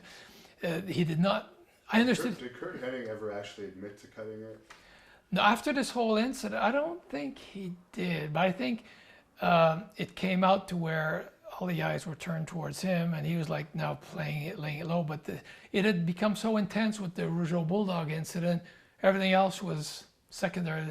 That's not important anymore. Right here, there's an important incident or something potentially dangerous going on. So we go home, we get to Miami, and after the 3 days off, my brother's in the dressing room playing cards with Curt Hennig, like he normally did. And all of a sudden the door opens on the other side. In the meantime, I had injured myself. Actually, it was maybe a couple of weeks later, because I wasn't injured in Syracuse, but I was injured by the time it happened in Miami. So maybe a couple of weeks went by. And I had injured myself with the Hart Foundation. Pretty bad injury, which I could hardly walk. I didn't miss any shots, but I could hardly walk. I couldn't bend my leg. Walking to the ring, the sweat would run down just from the pain of walking to the ring. So I'm there trying to strap my knee so it won't bend, and this and that. And all of a sudden, Dynamite Kid comes in. My brother's playing cards. He comes from behind and slaps him in the back of the head. And it's like, bang! You hear what? And I'm like, what's going on? No, I don't have a clue why this is happening, what's happening. The only thing I knew was the Bulldog supposedly cut his clothes, cut his weight belt, and the next thing you know, he's attacking him from behind, hitting him behind the head. It's like, it's hard to process real quick. And then I look around, and he had an entourage at that point around him. There was Dynamite, there was Bad News Brown, Ultimate Warrior, Davey Boy Smith, Don Morocco, the whole. All of a sudden, you see all this. They all came from the other side. He probably was at the other side. They're all thought, okay, I'm going to do this. They all came in, and then this happens. I said, it's hard to process because it happens fast. It didn't last a minute and a half, the whole thing. So So anyway, so he slapped my brother back in the head. My brother got up, and he's like, whoa! And then Dynamite hit him one time, and my brother's like, what the F's going on here? And I'm still trying to process. You're trying to wonder, is this a rib? This is not a rib. It's happening too fast. It doesn't make sense. Then at one point, my brother went to make a move towards Dynamite, like to leg dive or waist dive him. He dove towards him. Dynamite fell on top of him. And then he got up and he went to kick him. My brother put his arms up, kicked the arm. And that's when I was there and I stepped in. And I told Dynamite, I said, hey, that's enough, And so I said, that's enough. So that stopped, and then he went blah, blah, blah. He's talking to Davey Boy or somebody else. So my brother was getting up. He's like kind of dazed from what just happened. And I'm turning around, I'm like, I don't have a clue what's going on. I turn, and all of a sudden, Dynamite hit me in the neck. Personally hit like a girl. So just to set the record straight here, he claimed in his book that he actually knocked you out from that hit. No, I think the only thing he knocked out was his common sense. He knocked nothing out. He didn't even faze me. Actually, honestly, I was surprised. Probably the 10-year-old girl could hit as hard as he did. Anyways, at that point. What is the circumstance? I don't know, because he hit me. I wasn't even looking. I was looking, he just hit me in the neck, boom. And I turned and I said, what, you're going to beat the shit out of my effed up leg right now too? And he says, oh, we'll wait till it heals and then we'll fight. I said, no problem. That's what happened. So after that, he left. They all left. That whole week, we were in the same town as them. Oh, the next day, we're on a flight heading up towards Detroit. On the flight, he has the flight attendant announce, we'd like to congratulate the Rougeau brothers on their new boxing careers. So they got a kick out of that. All right, funny. Not too funny, but he thinks it's funny. I know my brother took it very, very bad. He got very deep inside himself, and that it's a depressing situation. It's like, what do we do from here? And the next day, I was talking to him, and I said, there has to be a receipt here. And he says, I know. And I said, if you don't do it, I'm gonna have to do it. But I said, I'm gonna have to wait, because I couldn't stand up. I'm not, you have to use your common sense. I couldn't even beat up my sister with the leg I had at that point. So, and it was very recent. It took, before I could say it didn't bother me anymore, it took 6 months. And we were like a week, 10 days into it. I couldn't even, for the next 3 weeks, I didn't even set a foot in the ring. I couldn't stand. So we did the match, like I said, where I stayed on the outside. So I'm not gonna go and challenge Dynamite, that's all full of steroids and whatnot, and I can't stand up. I'm not an idiot. I'm gonna wait. Then when I'm ready, I'll bide my time, and then he'll get his receipt. Because I wasn't gonna let that go by. So I told my brother, either you're gonna do it or I'm gonna do it. If you do it, it'll be sooner. If it's me, it's gonna have to wait, but he's gonna get his receipt. My brother says I have to do it. I said, fine, I'll back you on that. So the plan was stay low all week. Because he's going to walk around being arrogant, cocky like he is, and we ignore him. And if he tries to provoke any trouble, or to ignore him. This way he's going to get set, and he's going to think, he's broken morally and this and that. Because every night he was with his bodyguards too. He was never alone. He always had 3-4 guys around him. He was maybe expecting there's going to be a receipt. Because Because he was in a clique with Bret. Kind of like this, the side of it would have been worse than that. I was surprised. It's nothing to it. That's why when I saw his book, knocked both of them out, it kind of upset me a little bit. I was shocked to see that too, actually, because that's the only version of anyone telling the story that I ever heard. Yeah, it never happened. Okay, so basically, he had a clique with him. Yeah, so he always had his entourage. Well, Bret was his brother-in-law. Jim Neidhart was his brother-in-law. Bad News Brown was very close from the. Pardon? He was a Stampede wrestling guy. Yeah, exactly. So he was very close, and they had Dynamite's version, and they were family, they were clique, which is fine. But you look, there's my brother and I, and then you've got, like I said, this whole bunch that are there. You say, okay, we'll have to wait. During the whole week, what we did in the day, my father taught me to box when I was young. My father was a Golden Glove champion. He taught me to box. He had me box with all the kids in the area and this and that when I was young. He said, I want to teach you how to defend yourself, how to fight, not to become a bully. But if ever need be, you'll be able to take care of yourself, which it came in handy a few times in my career. So I taught my brother that week. I'd set up the matches in the room against the wall, and I showed him how to transfer his weight into the punches. Lay it in, lay it in, lay it in. And we did that for like 3 days straight. And then we had already anticipated, we said Fort Wayne, Indiana, TV next Monday. Said that'll be the day. Because at TV, you're there all day. At one point, there's going to be an opportunity where he's going to be alone. So for like the 3-4 days, practiced every day, hitting to get more weight into his punches and stuff. So at the end, decent. So, and the night before, he called my dad and told him tomorrow the receipt's going to happen, and this and that. And I told him I could hardly walk, but I said, I'll get your back. If somebody makes a move, I'll jump them. So he says, all right.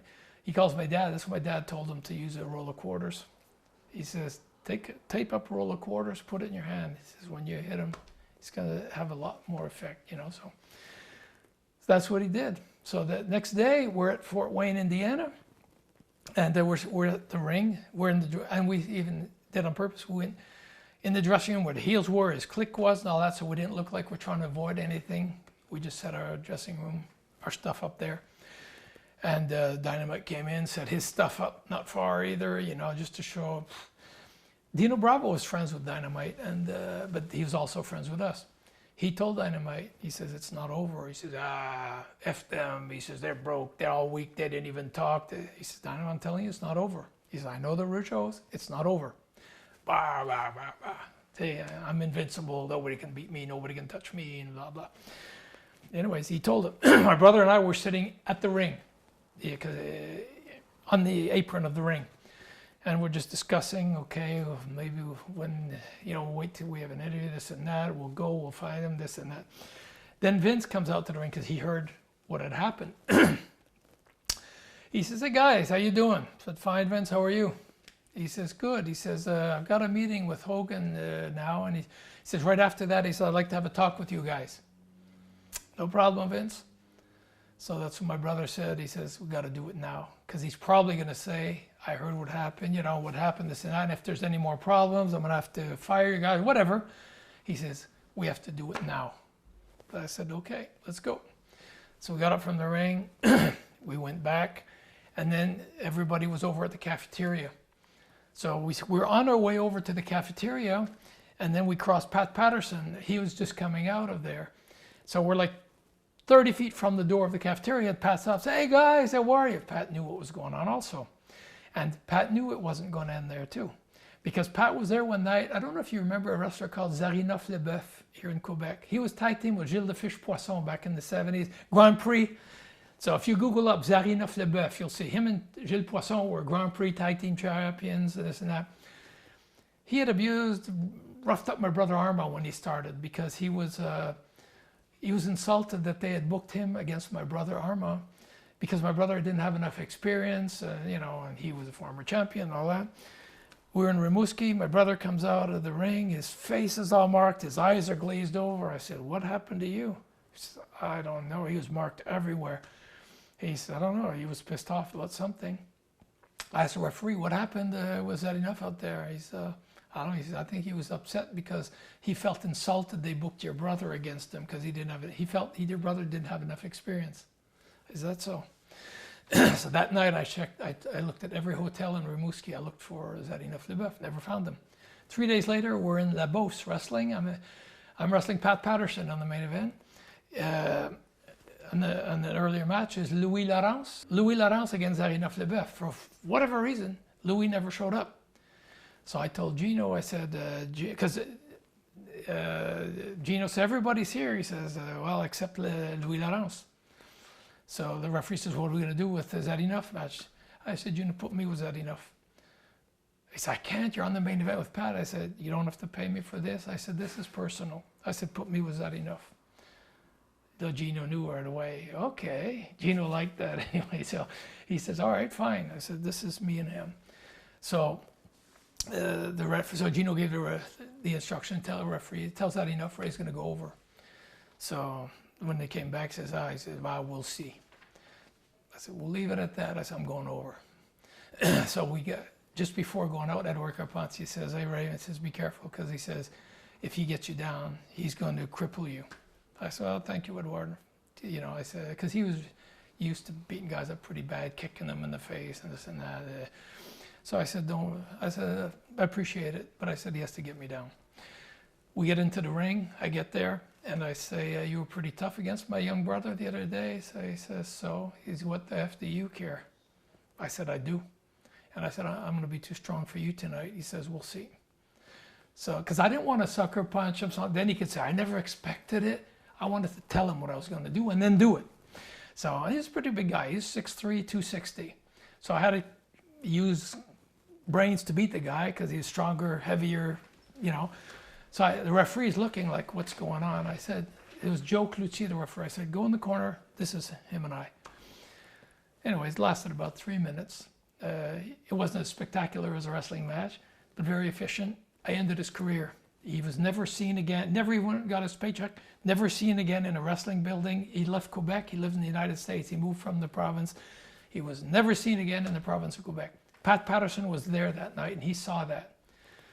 So he told Vince, this isn't over with what happened with the Bulldogs.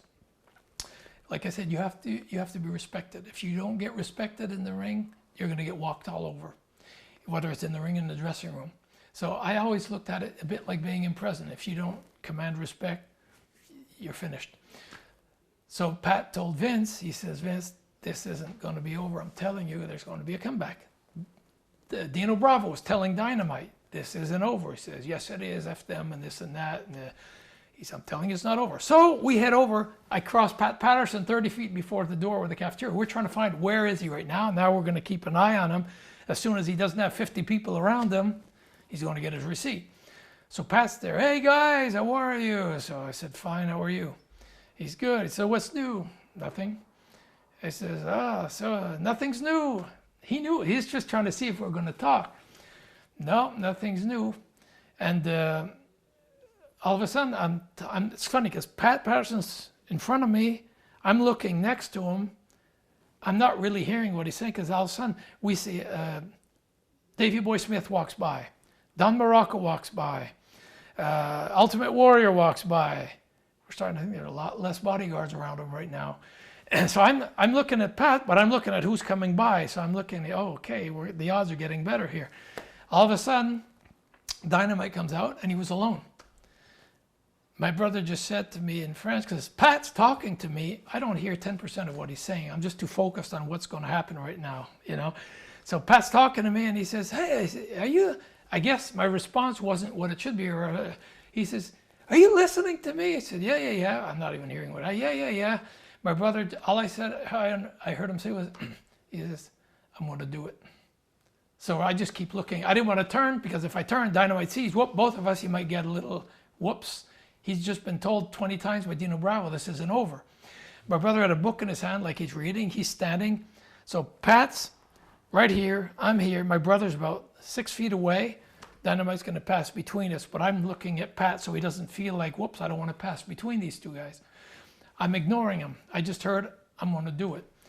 So Pat's talking to me. I don't hear anything now. I'm just expecting to hear something happen in a few seconds.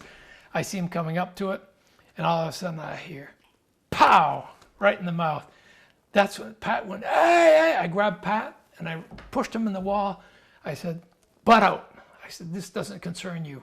And he's yelling, guys, come and stop this. And I had Pat by the clothes holding him there. I didn't want him to stop it.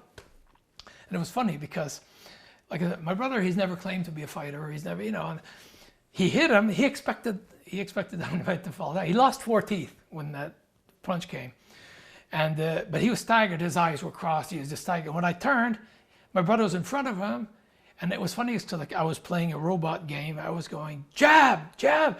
And Dynamite's like trying to keep his feet. His feet were like slipping all over. He's knocked out standing up. Hit him, just going to him. But it's funny because I was calling the shots. Hit him, jab, jab, and then Bad News Brown came out. A couple of guys, Pat jumped in. I said, stop this, stop this. They were holding Dynamite up. The blood was all over the place. I said, good job. I said, on Brad News came up to me, what is this, 2-on-1? I said, hey, buddy, my hands are clean. He did this by himself. So then they all went to Dynamite. Like I said, he had 4 teeth that were gone. The blood was all over the place. So we turned. I said, now we need to go see Vince. So we went to see Vince, knocked at the door. Vince says, what is it, guys? I said, we need to talk to you. He says, well, I'm not done with Hogan. I turned to Vince. I said, we need to talk to you now. And I point to my brother's hands. He sees the blood all over. He says, oh, shit. Like, I'm too late, And he knew it was going to happen, too, but he didn't figure so fast. When he came to talk to us, it provoked us to have it fast. He provoked the event quicker. So that's when Hulk says, hey, brother, I'm out of here. So we went in and I told Vince, I said, look, and I told him square out. I said, if you want to fire us because of this, I'm fine with that. I said, with what happened the other night, I said, we didn't look for this. And I said, what he did was uncalled for. But I said, we couldn't live with this. And I said, the rest of my life, I have to get up every day, look myself in the mirror to comb my hair. And I said, I wouldn't be able to do that if it would have just stayed like that. So I said, if you want to fire us now, I said, that's fine. I can live with that. He says, no, I don't want to fire you guys. I want to keep you. He says, but stay here. He says, I'm going to go get them. This has to stop now. He went, and he says, you don't open the door to anybody. Because, situations like that can get out of hand real quick. You can get a mob thing going on, So we're in the small dressing room, about 10 by 12, and the door's locked, and he says, don't open to anybody. He says, I'll come back. He came back about 10 minutes later. He says, okay, guys, I want you, he says, just for the update, Bulldogs, they take him to the hospital. He said, he's pretty messed up. He said, his teeth are gone, his face is, he says, if you wanted a visual impact, you did a hell of a job. So, but he says, now, he says, I want you guys to leave for tonight. He says, come to Cleveland tomorrow. But for tonight, I'd rather you not be in the building. I want to stop this now because when they come back from the hospital, it's still going to be heated up. And okay, but I said, the only problem, Vince, is my brother said, or I said, I don't remember what he said, we did on purpose to have all our stuff in their dressing room with all his bodyguards and him. I said, I'm not sure how safe it is for us to go in there right now. He says, okay, I agree. So he came in with us. We walked in. I remember there was a couple of his guys. They just looked at us because Vince was with us at that point. And one of the guys looked at me like this. I just looked at him, kind of saluted him. And that was it, like, heck with you, And we just put our things in. He walked us out to the car and we left. The next day we were in Fort Wayne. We were in Cleveland. And there was an agent waiting for us outside when we came in. Vince wants you right now. He escorted us into Vince's office in Cleveland. And that's when he gave us the update that he had a meeting with the Bulldogs. When they came back, he says he was pretty messed up, this and that. And he gave us the whole story. And basically that's where he says he told the Bulldogs if there was any problems, he says, the 4 of you will be fired.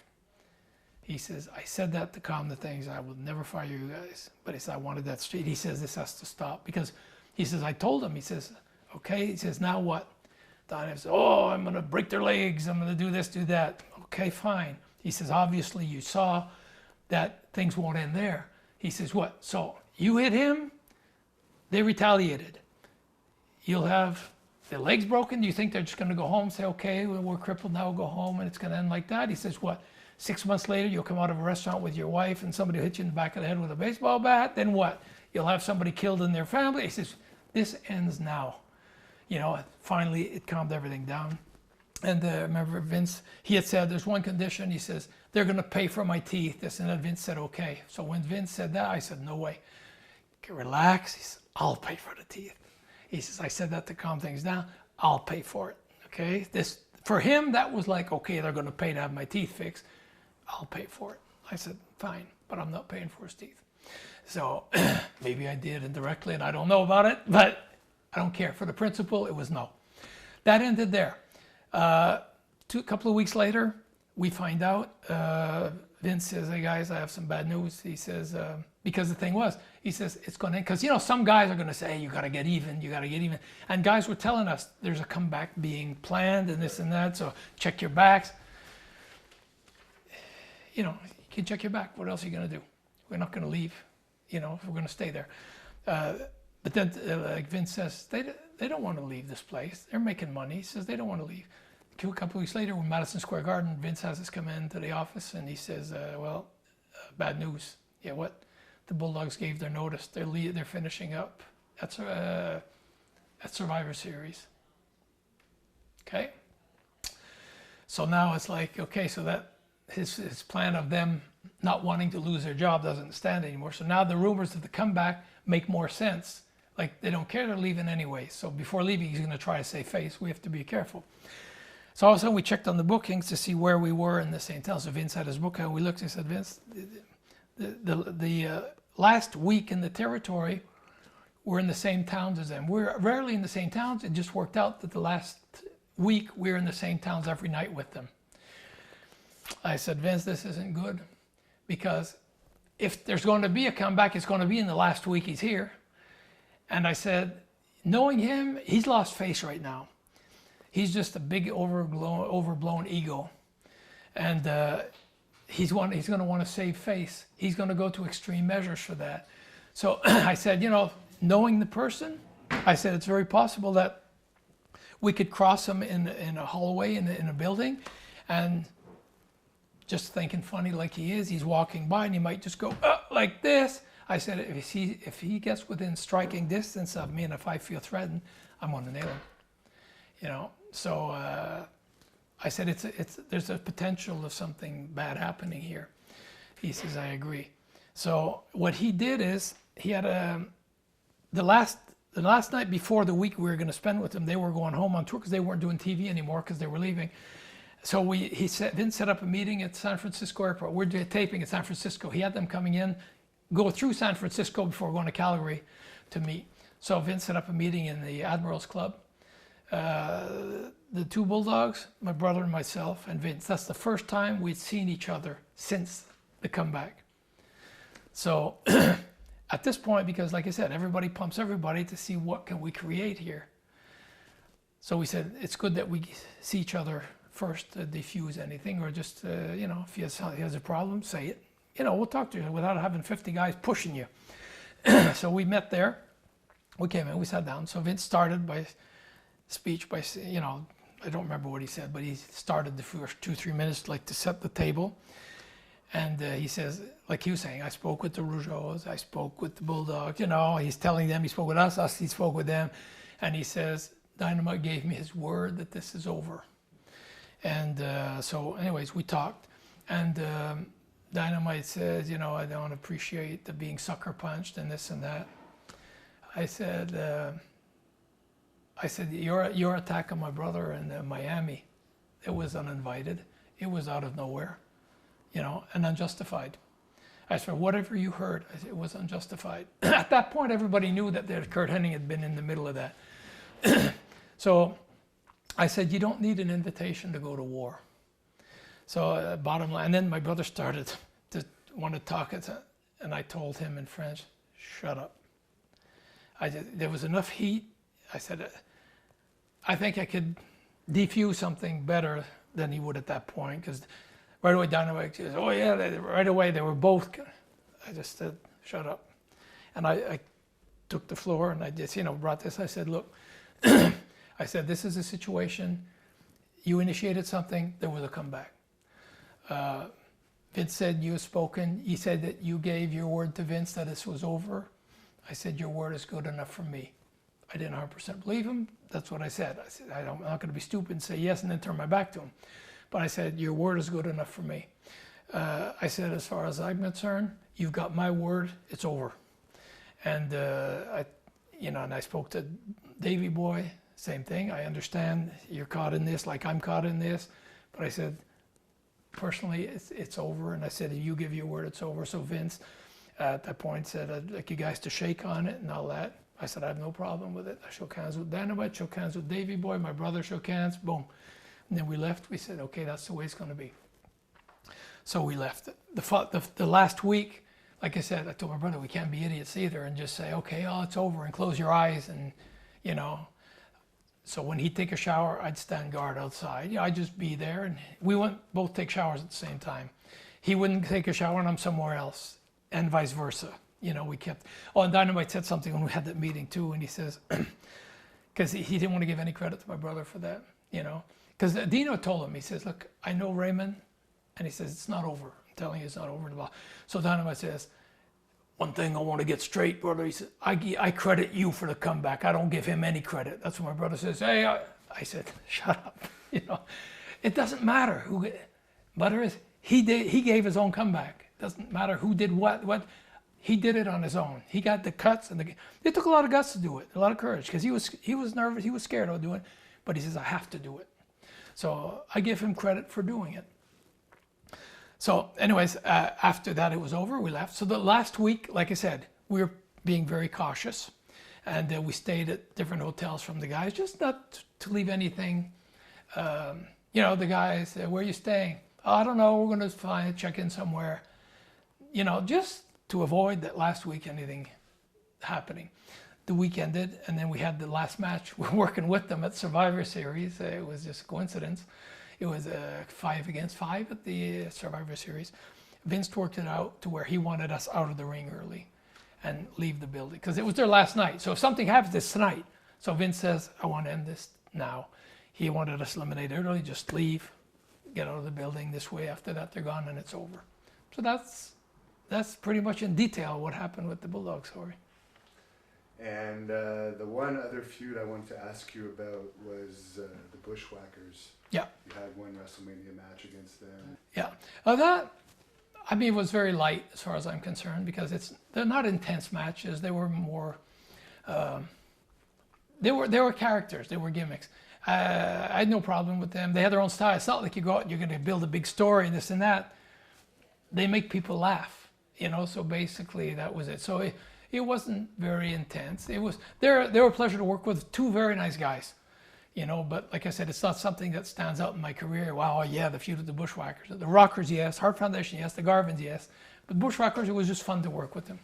And you already spoke about why you decided to retire from pro wrestling. Was your brother okay with that? Because your brother ended up continuing on wrestling. What was his feelings on you wanting to retire? He was actually a little more radical about it than I was.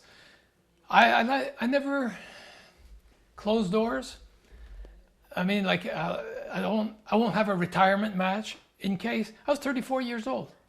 In a year I could miss it, or 2 years. I didn't want to have a retirement match and then say, oh, I'm coming back, by the way. If I would have done a retirement match, I don't allow myself to come back. So I wanted to keep the door open.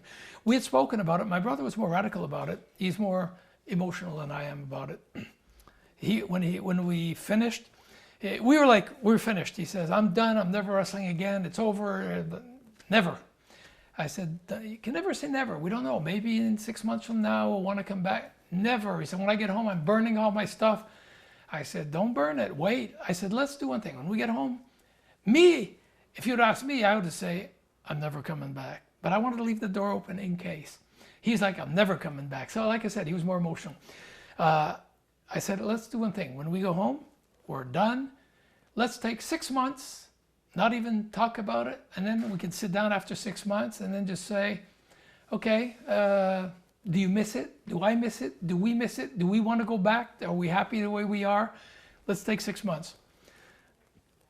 4 months after we'd stopped, at one point my brother called me and he says, hey, I think it'd be about time we should start thinking of calling Vince to get a date to start to come back. And I said, wait a minute. I said, we said we were going to take 6 months. And hey, look, I need to go back on the road. I need to work, you know, 'cause we have different lifestyles. And he says, I have to go, I need to work and this and that.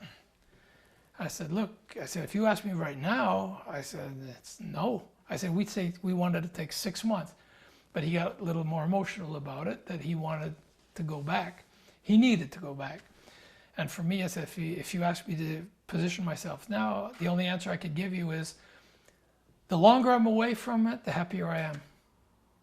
So I said, personally, I don't think I'm going back, but we said 6 months. So anyways, that's where he wasn't too happy about that part, and he went back finally as the Mounty. Pardon? How did you adapt to becoming an announcer? I adapted well, actually. In the beginning, I was very nervous about it because I didn't have any, let's say, academic or professional training for that. Vince wanted to keep me as an announcer, and he tried me out on live interviews and stuff. And he says, "Hey, Ray," he says, "you're very articulate," and he says, "the cameras love you." You know, so he liked what he saw, and he liked what he heard, and I'd never done that. So he thought, I could do something with this guy, you know. So in the beginning, just the interview part was fine. I was nervous because I didn't want to mess up. I'm a perfectionist, and I like to have things perfect. When they started having me as the anchorman for the show, the main commentator, that was a little more nerve-wracking because all of a sudden I'm the lead. I'm getting all the cues. I'm getting the ins, the outs, where we're going. I was doing simultaneous translations. I have the producer speaking in English. I'm describing in French and translating English to French. I remember in the beginning, I used to leave there. I'd have a headache. I was burnt. I was like exhausted from the concentration that it took. After a while, it was fun. For me, I took it like a new challenge, a challenge to live up to, you know, and I enjoyed it. I really liked it. And you ended up even doing some English face-to-face segments. Yeah, and slam. actually, I'm the only one that did from the beginning to the end of that whole face-to-face segment, which lasted a good while, a couple of years. I was on the first and the last, every single one. I did everything for Canada, English, French. I did a lot of English for the United States, and I did everything English for international. So it was actually, I'd go there, I'd spend a day and a half in studio doing face-to-face interviews. That was very good, actually, good training. And but it was live. They did auditions for it. They had Howard Finkel audition. I auditioned. Todd Pettengill. Yeah, there were a few people, and finally it was Gene Okerlund and myself that started the face-to-face. Then Todd Pettengill came in, and there was somebody, but it always me and somebody else, me and somebody else. I was there the whole time from beginning to end. And you were starting to talk about your brother's Mounty character. What were your thoughts on the Mounty character? I thought it was great. Very entertaining, very colorful. You could do a lot with it. My brother was great on interviews. He was a good worker. And with the cattle prod and all that, there was a lot of depth to it. And I think he did a hell of a job. I thought it was a good gimmick. And unfortunately, that gimmick had to be ended due to the lawsuit. Legal issues, yeah. Yeah. And then he went on to be called the Quebecers, which was kind of a rib on the whole Mounty character, with him still wearing the Mounty uniform with Pierre-Carl Ouellet. What did you think of Pierre-Carl Ouellet? Excellent. I think him and my brother were an excellent team. They were very good. At that point, my brother was starting to slow down a bit. Pierre was young, so he could take the bumps. So where my brother was kind of slowing down, Pierre was able to bring it up here. So it brought the team level up. You know, and my brother's experience was good for Pierre. My brother was very good on the mic. He helped Pierre a lot.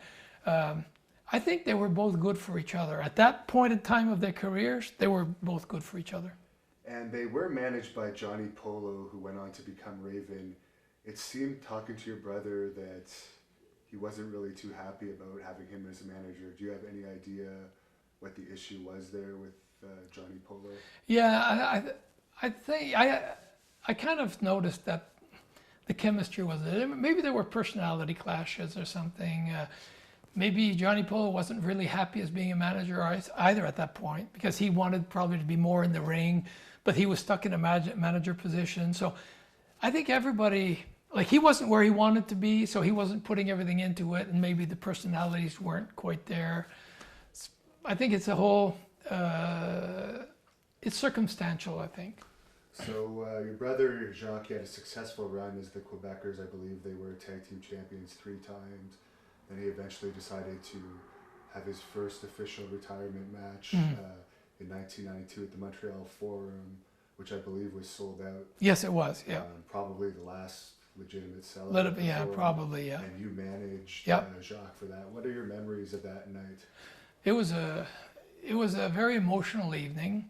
I thought it was officially his retirement match. So I was like, for me, it was the end of an era. Me, I had already retired. So my father, my uncle, everybody's out of it. There was only Jacques left in the in the family that was in the business.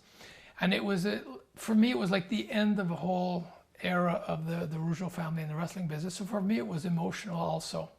So it was memorable. The atmosphere, the everything you felt the intensity, the emotion in the place. It was really a nice evening.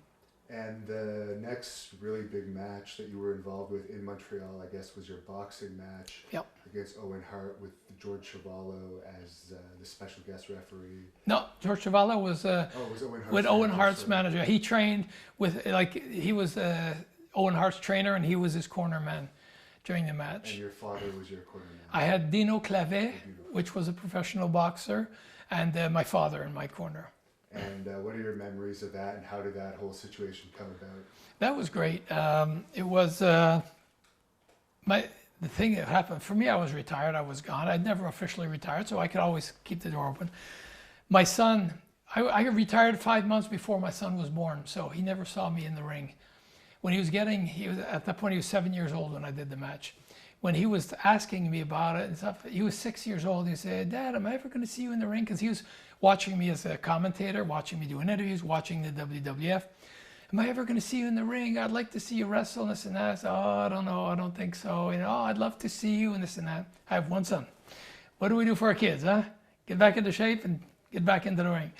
But I said, eventually, I was thinking, it would be fun, maybe. And so, but I didn't. For my wrestling career, I'd done everything I had wanted to do in my career. I couldn't get the motivation up to come back and wrestle another match. Out of the blue, why, for what?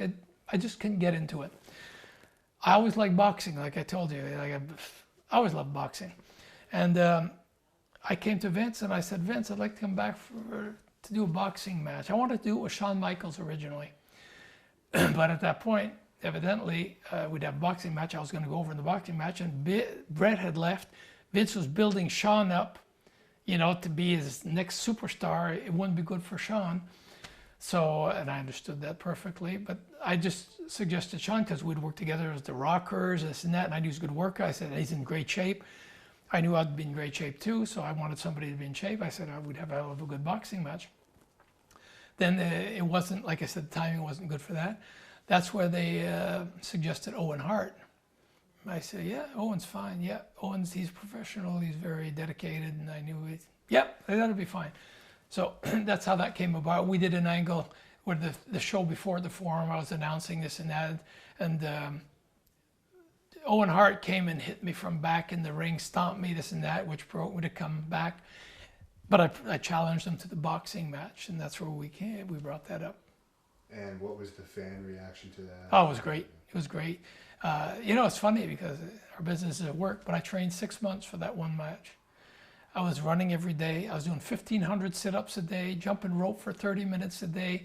I was doing 10 rounds of heavy bag, speed bag, running 3 miles every day. I dropped 20 pounds. I had a six-pack. It was like, I was 41 years old when I did that. Am I not mistaken, was that the first WWE show at the Molson Centre? You're correct. That was the first event at the Molson Centre. So we were on that card. It was a hell of a turnout too. So you were involved in the last major show at the Forum. Yep. And the first at the Molson Centre, which is now the Bell Centre. And as I was reading on Wikipedia, I hadn't heard of this until recently, that you actually had a 6-man tag team match in the late 90s with Jacques and Pierre against Edge, Sean Stasiak, and Tom Brady. Right. That was back then, because of my working visas, my working visa was as, like when they brought them out, was as a wrestler. I'm a commentator now. And there was one guy, Guy Horay, which was with Edward Carpentier doing the French commentator. He left on bad terms with the WWF. And so then he was trying to have me barred from doing interviews because he said his working visa's for a wrestler and he's working as a commentator, it's fraudulent, this and that. He was threatening Vince. He was actually trying to blackmail Vince for money out of that. So anyways, Vince has a lot of legal people and stuff, and he says, hey, he says, Ray, you can still wrestle? Sure. So they booked the match. We did the one match, you know. He still wrestles. So if they want to see, he's as a wrestler, sure, and they show the match. This is the date. Doesn't have to wrestle every day. I can still wrestle. So that's why we did that. So you actually did team with the Quebecers one time only. Yeah. And I guess that was after Jacques had his first comeback after his first retirement and returned to the WWE. Like I said, it was just like I said, just for legal matters, just to say he's still wrestling. And what led to the end of your announcing days with the WWE in, I believe, 2002? February 2002. We had the contract with RDS here in Quebec, and but the big contract, that's not the big paying one here. It was Europe. It was Canal Plus in France. We were every week showing in France, Switzerland, Belgium, and Africa. That was a big money contract for the WWF. And then at one point with the WCW thing, Ted Turner was trying to cut Vince everywhere he could. He approached Canal Plus with them. He'll charge them a quarter of what the WWF is charging, plus I'll give you a whole bunch of stuff from Turner Broadcasting and this and that. So for them, it was like, oh geez. They told Vince, if you can meet his price, see, you got the competition. I think they were paying Vince over $1 million a year to air his show. Turner came out, I'll charge you $250,000 a year, and I'll give you other shows you can air at your will. So they said, Vince, can you lower your price like that? For Vince, it was out of the question. So at that point, they stopped. At that point, they started also bugging. They were starting to pay later, and this and that. And then Vince says, the heck with that. So they stopped airing. The only show we were going to be doing at that point was just for Quebec here for RDS, but it wasn't business-wise. It wasn't viable. It wasn't. Vince is a businessman, and he said it wasn't viable. So that's where we stopped airing the French, and it was fine with me because it had been 5 months. I'd been questioning also about going to New York every week and taking the planes. On September 11th, with the terrorist attacks, 15 minutes before the first attack, 20 minutes before the first jet hit the towers, I was in another jet landing in the JFK, in LaGuardia. We turned over the Twin Towers at 8:15. At 8:35, the first jet hit. I'm thinking, and for a few months, I'd been telling my wife, I'm like, why am I still doing this? I was tired of traveling at that point all the time, and it was every week now. So I was considering stopping, but then again, I was making money, working 1 day a week, and loving what I was doing. Because for 5 years, I had fun. I had my own airplane. I flew myself to New York every week. So now I love to fly. I'm flying to New York. My expenses were paid and all that. But when the company, so I would have continued like that forever. I'm going to work. I love doing commentating. I love flying, and I'm being paid for both. What more can you ask for? When Vince's company went public, the lawyer says, hey, you have a commentator flying down with his own plane. If something happened, you could be liable because of this and that, so he can't fly anymore. So that's why I started flying commercial again, which was no more fun. So after 9/11, then it's like 2.5 hours before the flight just to go to New York. It was like, I was tired of that. So when we came to February and there was no more French TV, it was no big deal for me. It was like, it just worked out perfect. I'd been questioning for a few months if I wanted to continue, and then this came out. It just ended it well. And you brought up WCW. Your brother went to WCW for a brief time. Yep. They were throwing around a lot of money. Were you ever offered any positions with WCW? Yeah, and it was, when my brother went to WCW with Pierre, some people were thinking, what about Ray? Do you think he might switch? I'd been approached by WCW. They offered to triple my salary to go to WCW. And I said, no. And I said, don't call here anymore. And I went to Vince. I remember we were in San Antonio, Texas. My brother had just gone, and I had the offer. And this is small business. Word gets around, you know. I went to see Vince, and I was always very close. I had a good relationship with Vince. And I said, Vince, I just want to let you know. I said, I was approached by WCW. I said, I know you're probably wondering, or people are wondering, his brother, when is he going to go? I was approached. They offered to triple my salary. And I said, no. And I'm not saying this so you could say, oh, I said, you treat me very well. I'm very happy with that. But I said, I want you to understand one thing. We were in the basement. There were big, big pillars holding the building. I said, you see that pillar there? I said, I'm as solid for you as that pillar is to this building. I said, you never have to doubt about me on that. And he gave me a big hug, and he said, Ray, I wish I had more guys like you. I said, you never have to worry about me. And before I move on to just your last couple of matches, I just want to ask you, what was your opinion of the Ultimate Warrior?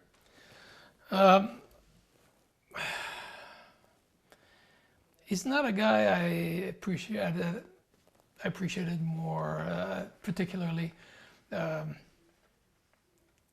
in that era with the Bulldog thing. He was one of Dynamite's sidekicks. Bulldogs, right? Yeah, he was one of Dynamite's sidekicks, and he was trying to be a little intimidating in the dressing room. Also, just saying things to other guys, like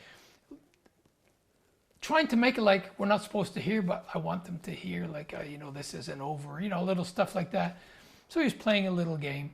So I can't say that he was one of my favorites. And also when I was commentator, some guys were very pleasant to work with. Some guys were not. He was one of the guys that was not pleasant to work with. He was always very difficult to get.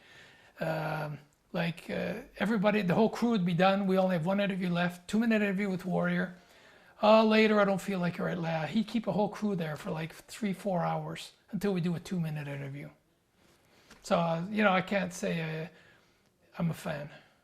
And what about Hulk Hogan? Hogan was, he was okay. He was always polite, always nice to me. See, the thing is, I was always a loyal guy.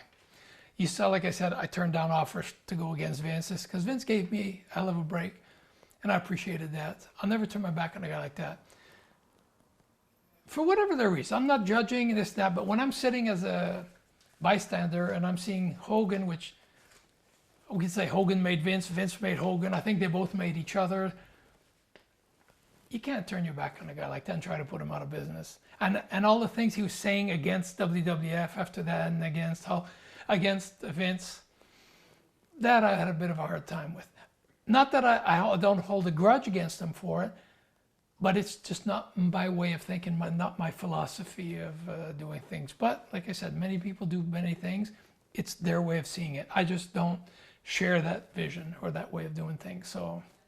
And in the early 2000s, your brother went back to promoting local events around Quebec, and you wrestled for him a few times against the Garvins. Yeah. Do you want to just tell us what it was like going against the Garvins again 20 years later? Yeah.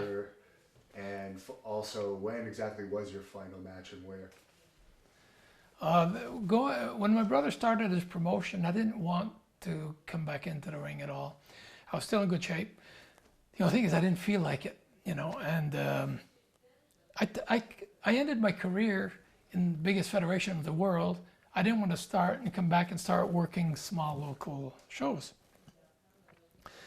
So the incentive, the drive was there. The only thing is, oh, come on, help me, just a few matches, help me out to start out, you know, it'll help me just to get some momentum, and then I'll be able to go on and all that. So anyways, I thought, well, all right. He says, I'll have the Garvins come in, and I had enjoyed working with them and all that. So I said, oh, it might be fine. But I didn't have any pressure. So, and I said at the same time, my son will be there. He'll be, you know, he'll send me a few wrestling matches. But I did it to help my brother start out his thing. My last match, I'm trying to remember. It's been a long time. And like I said, since I didn't give that much importance to those matches, it's like I get stood out. I can say when I ended WWF was in California. Royal you know, Rumble 1990. Actually, no, I ended officially. We were in, we were in Chicago. They asked us to come in for Chicago for the Royal, but we ended at Survivor Series. they asked us because the tour was still going on another 3 days in California after Survivor Series. So they said, could you just finish the tour? So me, I officially gave them a notice for Survivor Series. We continued the last 3 days in California. Then they asked us to come back just for the Royal Rumble for the one match. Fine. But like I said, that's where it ended for me.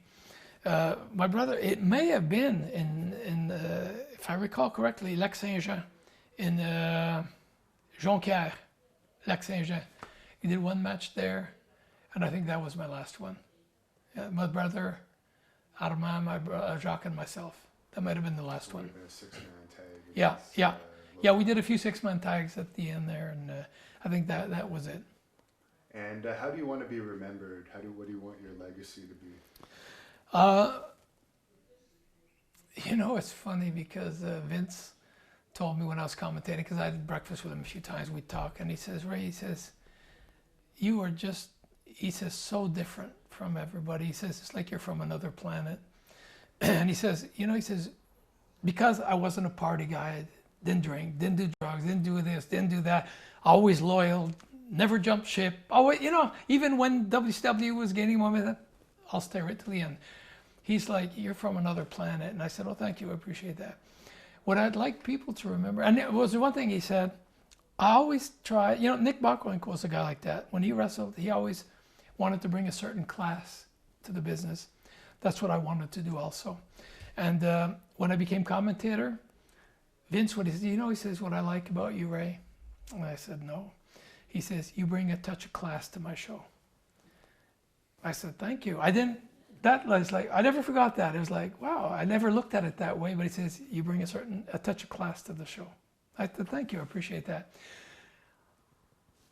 If you ask me what I wanted to be remembered is, I respected people, I respected the fans, I always respected the people I worked with, and I always wanted to be respected. I think the word respect, I was loyal and respectful.